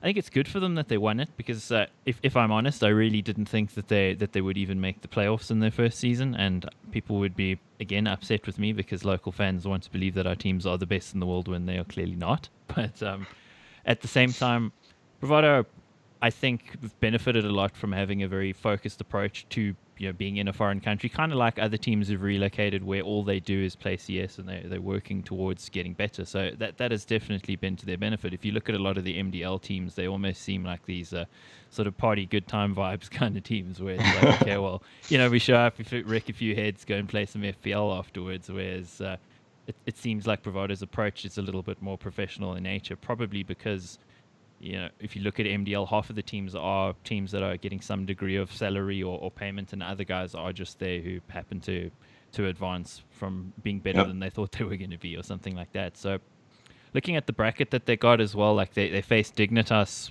first up, and just by the way, they made it into the playoffs from finishing 9th place because I think it was Resolute dropped out because they changed their player lineup. So they were actually promoted into the top 8 after finishing 9th, and they faced the first seed Dignitas and beat them, which is a little bit of a surprise, but also not, because looking throughout the time in America, they've beaten Big Dignitas twice before. Once, I think, was in an open qualifier, and the other one was in, I can't even remember. I think it was an invitational tournament of some kind, maybe one of the Dust 2 US tournaments. But they have beaten them before, and Dignitas has had quite a bit of turmoil. We've seen Davy's been brought in recently from Boxer to be the in-game leader of Dignitas. So clearly things weren't actually that good in the camp. So not to mitigate things for Bravado and say, hey, it wasn't that good, but they did what was required. They won the game, and the opponents that they faced in the rest of the semifinals and the finals, I don't think were as good as Dignitas, if I'm honest about it. So again, geez, I'm probably the least nice about my own scene compared to you guys, because like players like, it's always like that. CS is the best, and I'm trying to be a balanced viewpoint. I'm an esports journalist. I have to be. So but I mean, in that case, I'll be the devil's advocate and protect your home team, so I get the love on Twitter. I don't know, like as I said in the previous episode, is that one of my problems with Bravado was that I have no idea. I couldn't really gauge their skill level, right? I don't know like how good they will be compared to these North American teams, but now we can see that at least they are capable of hanging with these NDL level teams. So that's already something we can use as a point of reference. And from here on, right, it's the next step, right? Qualifying for the Pro League the next season, like it's always a step higher from here. So right now we know that where they at basically, and right now we'll be looking forward to seeing where they can go from here.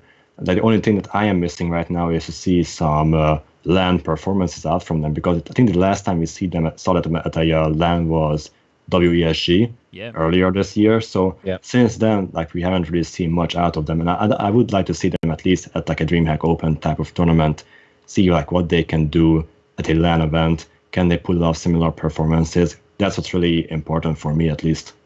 I agree. I would have even liked to see them play something like Philadelphia, maybe, but that was immediately after they win and the guys were coming home for supposedly a month. As it turns out, the holiday was cut short yesterday and the day before they went back to the States, because they've actually moved from Phoenix, Arizona to Texas. I think they're in Austin. So I don't know what the reason for that is. They haven't said yet, but I'm assuming there's some kind of tie-in with something. So we'll see. They do have really pretty big sponsorship behind them, like Dell and Alienware, DHL, Intel as well. Also involved. Intel. So they've got some big sponsorship, and that's enabled them to go over. So I think that's what we've always lacked in the African teams. It's always been like a one-off tournament where you go to a DreamHack and get reamed and come home again and learn nothing from that. So it's just that's never helpful. ESWC used to be the other one as well.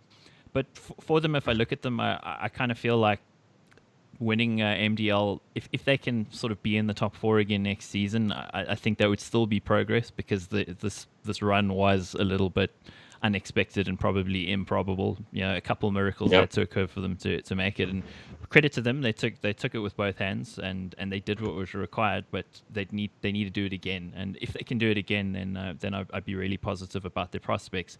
Talking about Energy Esports, however, they managed to win ESEA Season 28, which is called Open in South Africa, without losing a single map in groups or in playoffs. So that's... Would you say, like, I mean, just obviously Bravado are playing in NA and Energy are obviously playing against, the African teams, but you've obviously watched both these teams play a lot of times, right? And right now, the way they stand...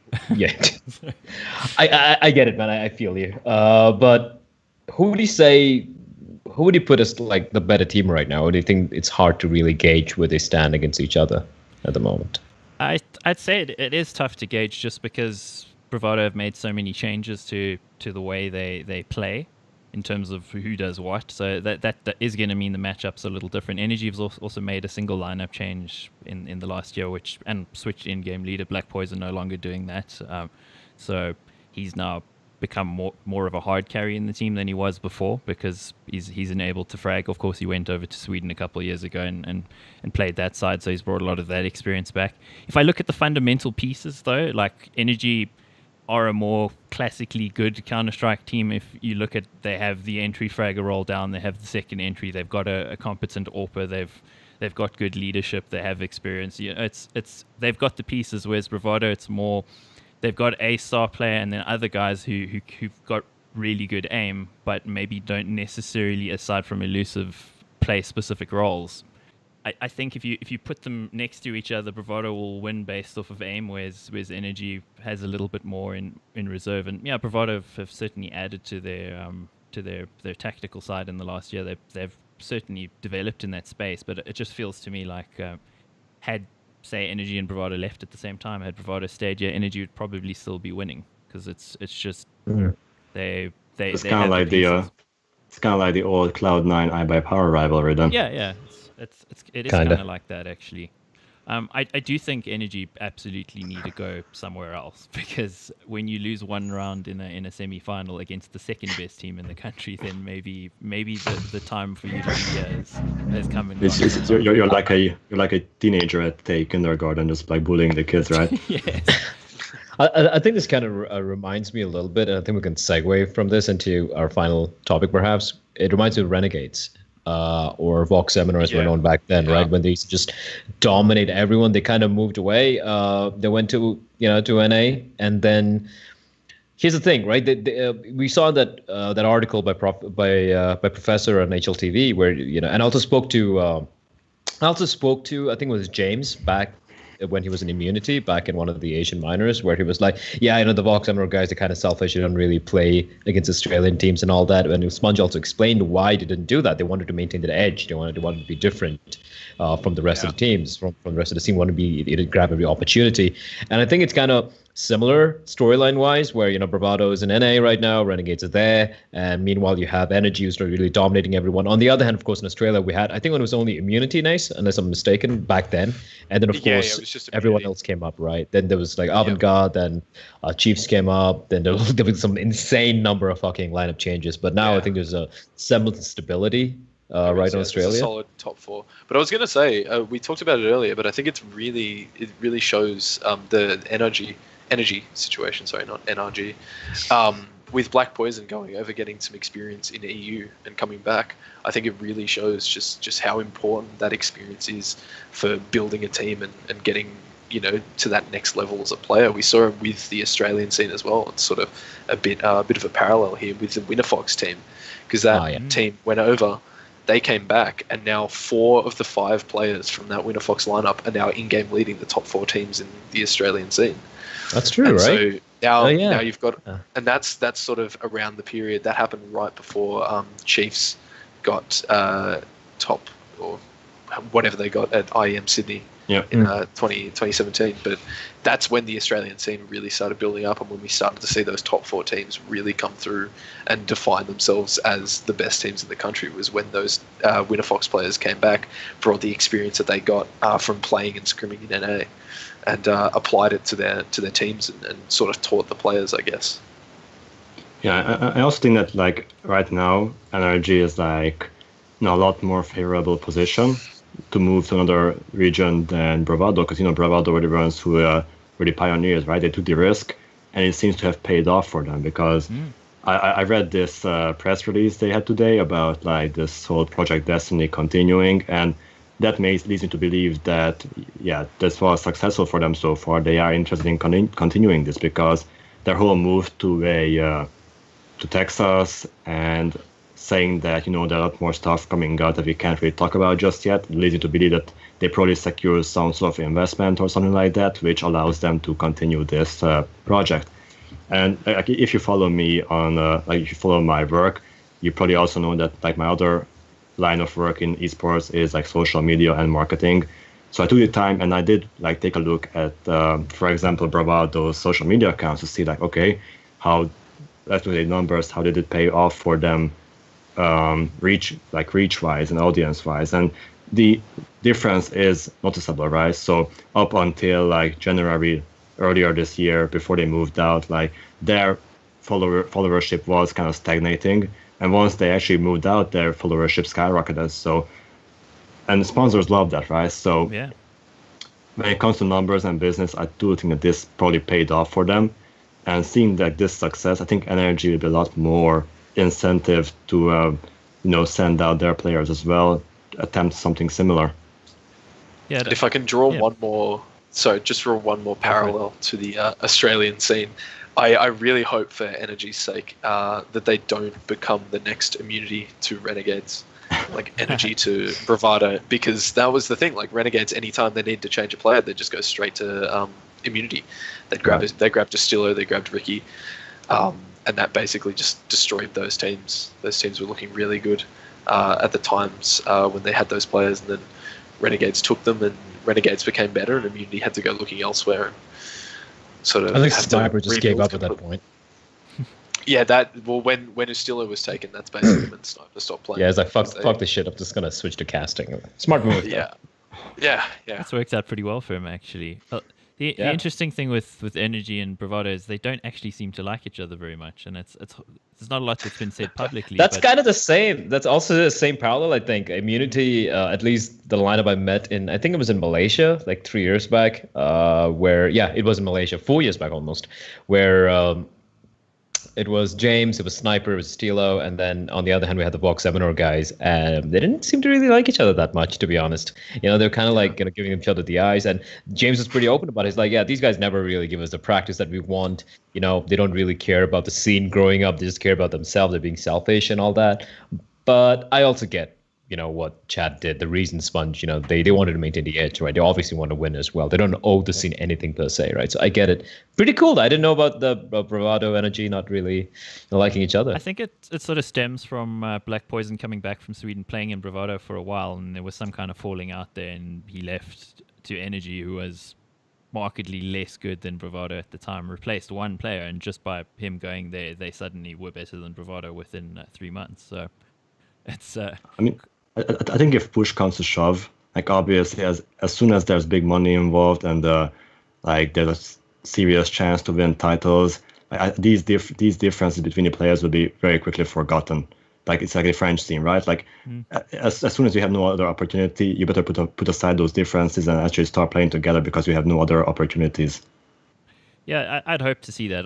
If I'm honest, and I look at the players that they got between the two teams, you could actually make a really good legit tier 2 team out of the two teams, but because they don't do that, it makes it a little hard. You got to look at one, there's their deficiencies, but it's not quite optimal. But Bravado, still credit to them, they've done really well with where they are, and hopefully they can make it to Pro League. If they can make it to Pro League, then I'll celebrate. I won't do a Vince and say I'll eat my hat or something. Not going to do that. Doesn't look appetizing, but but I think it's a possibility. It just really depends on what the other MDL teams do next season, because it did seem like some of them weren't taking it that seriously this season, and maybe because there wasn't the promotion relegation opportunity. But that's speculation. Like the team Bravado played in the final, like a week later they changed 2 of their players. Yeah. So yeah. It's strange. Yeah, but I think it'll be pretty cool. It just reminds me of so many. It's not just about Australian parallels, but also some of the Asian team parallels. What South Africa is going through right now. Now, I agree with what Nate said, that maybe many of the teams weren't really taking that seriously because there's no relegation happening over there. But if Bravado do manage to really make it into EPL, for example, right, that could be the South African scene's Keith Stars or Kaboom, Renegades right? or Renegades. Yeah. It could be Renegades. It could be Tai Lu, for example, for Asia, where other players realize, hey, you know what? These guys managed to make it. We can as well, and maybe it's time we stop being petty about things and be like, oh, I don't like you, and I'm not going to play with you. You need to stop doing that because that's just holding yourselves back and holding the entire scene back. And I think it's a couple of years later than where the Australian scene or maybe the Asian scene was, but I think it'd be pretty cool to see South Africa really catching up, because obviously we keep hearing about Bravado, we keep hearing about energy. I heard about Black Poison a while back as well, like this guy's something special and all that, right? And I think it's time so that it really happened. Someone actually broke out. Let's hope so. Let's hope Energy gets some sponsorship money under the hood and jet off somewhere. Whether it be North America, Europe, wherever, they just need to go somewhere to continue to develop. Because unfortunately here, while we had a couple seasons via South Africa, and I hear it may come back next year again, but if you're that much better than everyone else, it's not helping the scene and it's not helping you. So leave, please. Just leave, please. But at least if there are like 3 or 4 teams, that'd be like the Australian scene right now. It'd be pretty cool. So there is some domestic competition. There's a level that other teams can aspire to, and you keep improving yourselves. I think that's how the Australian scene, the Oceanic scene rather, really stepped up, in my opinion. That'd have been cool. But yeah, just having one team just shitting on everyone doesn't quite work out. I don't get why people aren't bringing up Perth. Like, there's a huge, massive South African population in Perth. Send the team over here. They get to play in the Australian scene, and then they've got kind of decent ping, because that's where all the Australian teams go to play the Asian qualifiers. They go over to Perth and they get 50 ping there. So you could play in the Australian scene, and you could play the Asian qualifiers. It's actually not a bad. Get a chance at. Yeah, which is kind of true, right? That's one thing that always confused me. Obviously, everyone wants to live in Sydney and Melbourne, right? And play there and all that. But if you play in Perth, I don't know how the routing is right now. I think you got really fucked up with some of the cables getting cut or something, which is why we had all the tainted minds. Yeah, they flew down to Malaysia and Singapore to play the DreamHack close qualifiers, right, for Stockholm. But keeping that aside, yeah, if you play in Perth, you get to play against the Asian teams and you get to play against Australian teams. I think that's pretty cool. How come we don't see any teams from Perth though? It's mainly, there's a few players from Perth, and because most, I guess when they were playing, there wasn't really the opportunity to play against the Asian teams, so you don't look at that as a benefit, and so everyone's already living over in Sydney, and so Sniper moved over. Yep. Sponge from Perth, Sniper from Perth, Ferg from Perth, so all the 3 main in-game leaders from the early CS:GO all live in Perth. Yes, they had a chance to sit in isolation on that coast and just think about Counter-Strike because they couldn't play it against anyone. Well, let's just go over to Australia. We've left the best for last, apparently. I'm just saying that because you've had to wait a long time, Nase. So a lot Finally, of my time to shine. Yeah, a lot of what was what we were going to talk about, that article from Professor about the Australian scene. Bleh was mentioning it. You helped put that together, right? Professor was over for IEM Sydney, and so me, him, and Max mainly just hung out in the media room the majority of the event. We were all just hanging out and chatting, and Professor mentioned he was putting together that article, so I sort of gave him a bit of information, and he asked a few questions and whatnot. But it wasn't I was there helping him edit it or anything like that. It was more just he got some information from me then, and then went on to write it and put me in a Twitter mention. I got a follower from it, so that's pretty cool. Look at that, eh? One whole follower. It is possibly the only article that's longer than Bleh's interview on the entire website. Is it though? I think it might I'm be. gonna be honest. We're gonna have to do a word count here because it is massive, and even I haven't read it. So I started reading it the other day, and I've been very busy. So I haven't been it was a good read. I had some rough food to eat the previous night, and I'm sitting on the toilet, and I'm going to be stuck here for a while. Let's read this. Right? I went through the entire thing, and I think it's a pretty good. It was a very good read, actually, and I think it covered a lot of things many people forget about how the Australian scene actually struggled a lot. Like there was a point in time when Immunity and Vox were the two best teams in Asia and in Australia combined, like put together, right? And then once Renegades became a thing and they flew away, the Oceanic scene kind of died. Like they kept getting stomped by most of the Asian teams. They struggled against all the Asian teams, and I think it's only I think it was a Zen League season 1 where it was Rekka with Bent and Extra, and they just like screwed everyone on LAN as well. So it wasn't like a long time back. It was pretty recently that the Australian scene has had a kind of like a resurgence, and also the orgs as well, like flying the teams out to play the DreamHack close qualifiers, for example. They're flying out to Malaysia and Singapore. They're getting the right support, and like Nase's mentioned, this really didn't click for me. But the fact that all the Winter Fox players are actually in-game leaders, there's been a transfer of knowledge. Teams have started to, and we don't see that many crazy roster changes anymore. I think it's kind of like settled down a bit here. So I think the Australian scene's at the moment in a very good place. Of course, always separated in they're literally the bumfuck nowhere when it comes to CSGO map, so to speak, right? That's the only rough part. But I think they're in a pretty good space overall. And I think the article does a very good job, kind of telling the story of where the scene was and where it is right now. And that's what's very interesting for me, because it's like, it really puts into context how much the Australian scene has grown over the course of the past few years without us even really noticing it. So like for me, it's like I'm still having that I still have that view of the Australian scene, like back when Vox had that fantastic upset against Fnatic at one of the tournaments, and then that one time where I think Immunity was at one of the DreamHack or Face It tournaments, and they had this fantastic game against NIP on Dust 2. And just Ricky just went ham with the AVP. So it's like, so and it's like really just makes you realize that now we have all these teams which are actually so competitive. Like we have Greyhound, you got Chiefs, you got the boys, and the boys. Order, yeah. Greyhound, Tainted Minds. Yeah. The other boys. And the other boys. Those boys, the other boys, yeah. And either way, it's like, and now you also have like these new talents like Alistair, Liaz, think Hats as well. So these guys coming up and showing that there is a future for this scene, right? There are players who will carry this scene forward when the time comes to it. Yeah, it's crazy how much we've grown in like the past 2 years, because I remember going to a LAN in like 2015. There's just not much going on. Like there were like 5 people watching, and it was just such a poorly, not poor tournament. It was just there was nothing going on basically. Yeah. And then you look like a year later, ESL comes back into Australia because they like existed in Australia, and then they like stopped doing tournaments, and then they come back with like new funding, and they put on like a whole heap of tournaments. And that was the period when Renegades had left and Immunity sort of died off. So there was sort of like a massive gap to fill. Yeah. That's when this Atletico team comes together and just starts dominating everyone. And then after that, Chiefs were put together and they start dominating everyone. And then like the 3 like main events that happened that have put us on this trajectory towards having a really like stable scene and a really like growing scene as well is, as I mentioned earlier, the Winter Fox players coming back. So they brought all that experience back, and now 4 of them are leading those 4 teams.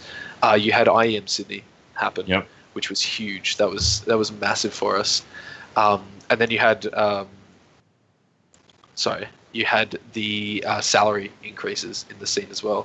So Chiefs were the first team to go full time, and because they were all quite young and they were all still living at home, they were able to just sit at home basically and grind out and get paid like a kind of okay salary, but like it wasn't like they were having to pay rent or anything like that. So that happened, and then the salaries got increased, and there were more teams coming in and upping those salaries as well. So those are like the 3 main things that have seen these players and these teams do so well lately. Especially the tournaments, right? Because like IEM Sydney, as you mentioned, for example, last year you had Chiefs doing that great performance, and this year it was Greyhound and who was the other one who had like a pretty decent performance? Order played really well against Cloud. Order, yeah. And like up until like IEM Sydney started, like I think the biggest tournament I remember was the Crown Invitational. Yeah. Where you had like Virtus Pro and some other like Australian teams. Like that's the only one I could remember from like a few years back. And since IEM Sydney came back, it's like there's a lot more spotlight on these local teams, like showing where where they actually stand, and like the whole like Dick Stacy memes and stuff like that just comes to show like people are recognizing these teams, like they do take them seriously now. So that's already a great thing in itself. Gotta love that name though. Have you guys seen some of the tournaments now actually like put stars? Yeah, blurred it by out. his Yeah. name? It's just like really That's all the Asian. No, that's the perfect world. that's the Chinese. Yeah. That's really? that's a perfect world version of it. So you I can't put see. like dick fucking shit in the names. It's hilarious. That's a shame. It's just a name, guys. It's a shortening for Richard. There you go. Big Richard. Well, Big Richard. No, I just to like condense what Nase said, I completely agree. But I think the biggest mentality change, I would say, which the Australians did, which really helped them out, was they're like, look, no one's really going to help us out. No one's going to like take us all to NA or EU to play these tournaments and get better. We just might as well play against each other, right? And luckily enough, it was the same time the ESL came back. Then we saw the increase in salaries. We saw some pretty legit orgs coming out as well. But more than that, I think it's all the players deciding, you know what, we can elevate our play style by playing against each other and not just saying, hey, we need to play against Astralis or Fnatic or SK to get that experience and come back. Yes, Winterfox did get that experience back, but let's be honest, they weren't really playing against the best of the best, right? Winterfox were still somewhere like kind of struggling when they're playing in EPL, if I'm not mistaken. Yeah. But whatever experience they got, which was pretty, I'm sure it was substantial, right? All these factors really helped for sure. But I think more importantly would be the X factor, where all these players decided that, hey, you know what? We got to play against each other. We got to take this seriously. And that's the only way we're going to really make a thing of our scene. And that credit where it's due, credit to all the Australian players to really, believe in themselves and make something out of what no one thought was possible. I don't think even the Australian guys thought it was possible at one point. Yeah, for sure. It's a miracle though. It's a Christmas miracle, guys. It is. And you know what? I hope the same thing happens to South Africa. I'd love to see it. Well, thank you. We would love to see it as well. Still hanging in the balance, but let's see. Also, for us, we've never had any larger international tournaments here either, even an invitational. So that's probably something somebody needs to look at doing. I know for last year there was some talk about they were trying to actually get the SK guys to come out and play a show match at the ESL Africa finals, and apparently it all fell through in the end. But that could have been a useful step in the right direction. But somebody needs to probably put the money together this side to do something involving the rest of the world, because again, same as Australia, we're on the arse end of the world, or the armpit. Oh, there you are. He's back. You lagged out for a bit there. Yeah, we lost you for a sec. Okay, well, I'm the one recording, so everybody got me, so too bad for you guys. Well, what I was saying is just in South Africa, we're so far away from everything, the same as Australia. It's just Australia's ability to actually become competitive considering their isolation. That's exactly what the HLTV article is saying, is nothing short of a miracle. It's like, if you look at the things that had to happen for that to actually come together, with the players going over, the four guys coming back, the timing of the various tournaments that have happened. It's just, if any one of those things didn't go right, it may not have worked. So I'm just happy. I'm stoked for you guys that it worked out, because it's great. It's really good. Well, last thing we can probably talk about in Australia, since we were talking about Big Richard Stacey, is Greyhound winning ESEA MDL Season 28's Australia against the Order. That was a little while ago, but still a couple weeks ago. But is that what you expected to happen? Like, is Greyhound really the best team in MDL? Yeah, Greyhound's definitely the best team in Australia at the moment. You just have to look at their results in international tournaments to see that they are. Well, they're the team that is qualifying for these international tournaments, and they're the team that has done so well at them so far. Like, at least IEM Sydney, they were amazing there. And then just it's a point I've talked about a few times before, not on this show, but elsewhere, if anyone else follows my work, is that Greyhound are like a team. They're one of those teams that are they're so cohesive, and like much of their gameplay is based on the fact that they're all so familiar with how each other plays, and they're so familiar with like their communication and things like that. They're really good at communicating, and they all seem to get on really well, like as friends. And I think that's such an important thing to have when you're a team like that, is just that ability to be so cohesive with like utility usage and stuff like that. And when you're taking an area of the map, they're just able to work so well together. And Yep. I don't think we're starting to see that a little bit with Chiefs as well. Lately, after they've made a recent change, but Greyhound are definitely a team that has really benefited from having such like good friendships outside of the game. And yeah, so I think they're the best team in Australia at the moment. Order's definitely challenging them at the moment, but yeah, I definitely expected them to win ESEA. Cool. Well, we've spoken about Greyhound quite a lot, actually. If we think about it, going back to the very beginning of the podcast, we were talking about them in the European section. We spoke about them in the Asian section. They just seem to be the team that fits all conversations. So, and it's all down to that name, I guess. But anything else you want to jump on there with Australia, or are we done, guys? I think just one quick thing would be, I kind of feel a little disappointed about Tainted Minds. As in, like, at one point, they were in contention of being, the best team in Australia. They were up there with Greyhound or with Tainted Minds. Chiefs kind of fell off for a bit, right? They have they have Ferg as a coach. I mean, the guy is a legend in the scene, right? He's been known for so long. He's a smart guy. He's a smart man, experienced. You have Yam as well in the lineup. You have all the right elements, but I don't know what, but something's missing. Like in the Asian minor, they managed to beat Scars and all the other teams, but they really got completely dismantled by Tai Lu, for example, right? They weren't even close.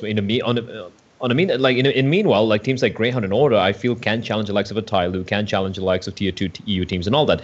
Tainted Minds have a very easy time against Tier 2 Asian teams, even the rest of Asian teams against most of the other Australian competition. But when it comes to really taking a step above, where they could be considered as a team who could pull off a one-off upset against a Tier 2 EU team, or maybe even a Tier 1 EU team, right? They just never seem to really reach there, or something doesn't seem to quite click. And I think they, as a team, compared to Order or Greyhound or even Chiefs, I think they've kind of plateaued now. I haven't seen them really improve in quite a few months. I definitely agree that they've plateaued, but I feel like they have this, like the lineup as a whole could definitely be the best team in Australia, just if you look individual skill wise. Like I think Yam is extremely explosive with the AWP, but he's got so much experience that he's really able to take advantage of that and really exploit some of the players in the Australian scene with the way he plays. They recently changed, Yam was the in-game leader, they recently changed it to Ofnu, and I think that's a massive change for them. That's really good. It seemed like there was a period where they got to the final of like every international qualifier. They kept losing in every final. They kept losing them. They were up 2-0 in a best of 5 to go to IEM Katowice, and then they lost to Order 3-2. They were up like 14-7 on the last match against Tai Lu. Yeah, DreamHack Masters Marseille, and then they lost that. They had a real problem, and it seems like, I don't know, I feel like Yam has a bit of a problem when it comes to being under those like heavy pressure moments, and like when it's so close, it's like within reach, he sort of like falls off a little bit, and you can see that in the way that they were playing as a team, like the way he was calling during those moments, and then the way that he personally was playing, he started not being as confident and not hitting his shots as much. So I think the fact that he has that pressure now taken off him, and that Ofnu's calling, and Ofnu is again another one of the players from Winterfox, so he has a lot of experience there as well. Zusi is just an insane player. He's such an underrated player. Inns, we've seen him absolutely pop off, especially at IEM City last year. He's a player that can go off. And then Burn is a really solid entry player, really solid role player for this team. So I feel like man for man, they could definitely be the best team in the region. But wasn't Zusi in Winterfox as well? Zusi was also in Winterfox, yeah. Yeah, they play together, yeah. But yeah, you're right. There's something missing at the moment. I can't really put my finger on what it is, but there's just something in their gameplay that is missing. So would there be a tip from you to actually make the step up and surpass the other teams locally? I don't know. I think they could. As I said, like man for man, they definitely could. It's just whether they can sort of iron out the kinks at the moment. Obviously, Ofnu hasn't been in game leading for too long. I think he only started at the end of like May or like something like that, or the end of June. So he hasn't been doing it for too long. They definitely have some time now with this little break that we've got to iron out those kinks, and hopefully they can come back stronger. Well, cool. Hopefully we can come back stronger too, and not wait another 2 months before we do another podcast. But appreciate you guys all being here. I think it's long enough now. We're probably sitting at nearly on 2 hours combined between when I've had to stop it because his camera stopped working and then it just stopped working again. So hopefully next Yeah, time. if you're watching, you made it this far, then salutations to you. Tip of the hat. Tip of the hat, guys. Tip of the hat. So appreciate you guys all being here. If you are still here on the podcast, do go and follow us all over on Twitter, particularly Nace. He only got one follower out of being mentioned on HLTV, and I think that's not really good enough. So give him some love. Yeah, I got please 2. help me. So yeah. You got 2. Damn. Wow. Oh well. The article was about you. Oh, that's right. What? 2 or 3 maybe. I don't know. Anyway. Wow. Okay. Well, I think that's us. We'll say cheers. Any final words from you guys? Thanks for having me on. Really enjoyed Yeah, it. thanks for having us on. I really like this particular podcast because it's different from the rest, obviously. Because, like you said, like no one really talks about some of the more obscure scenes, right? So, like a place where everyone kind of can talk about the Asian, the Australian, the South African, even sometimes maybe in the future the South American scene. I think that'd be pretty cool. Speaks English. Yeah. Well. Just maybe Fallen. I think he speaks English. You know, try to grab him. We'll give that a shot. I'll give that slide a shot. into his DMs and see what he says. Well, thanks, guys. Appreciate you all being here and appreciate you guys for watching. We'll catch you guys on the next one. Cheers.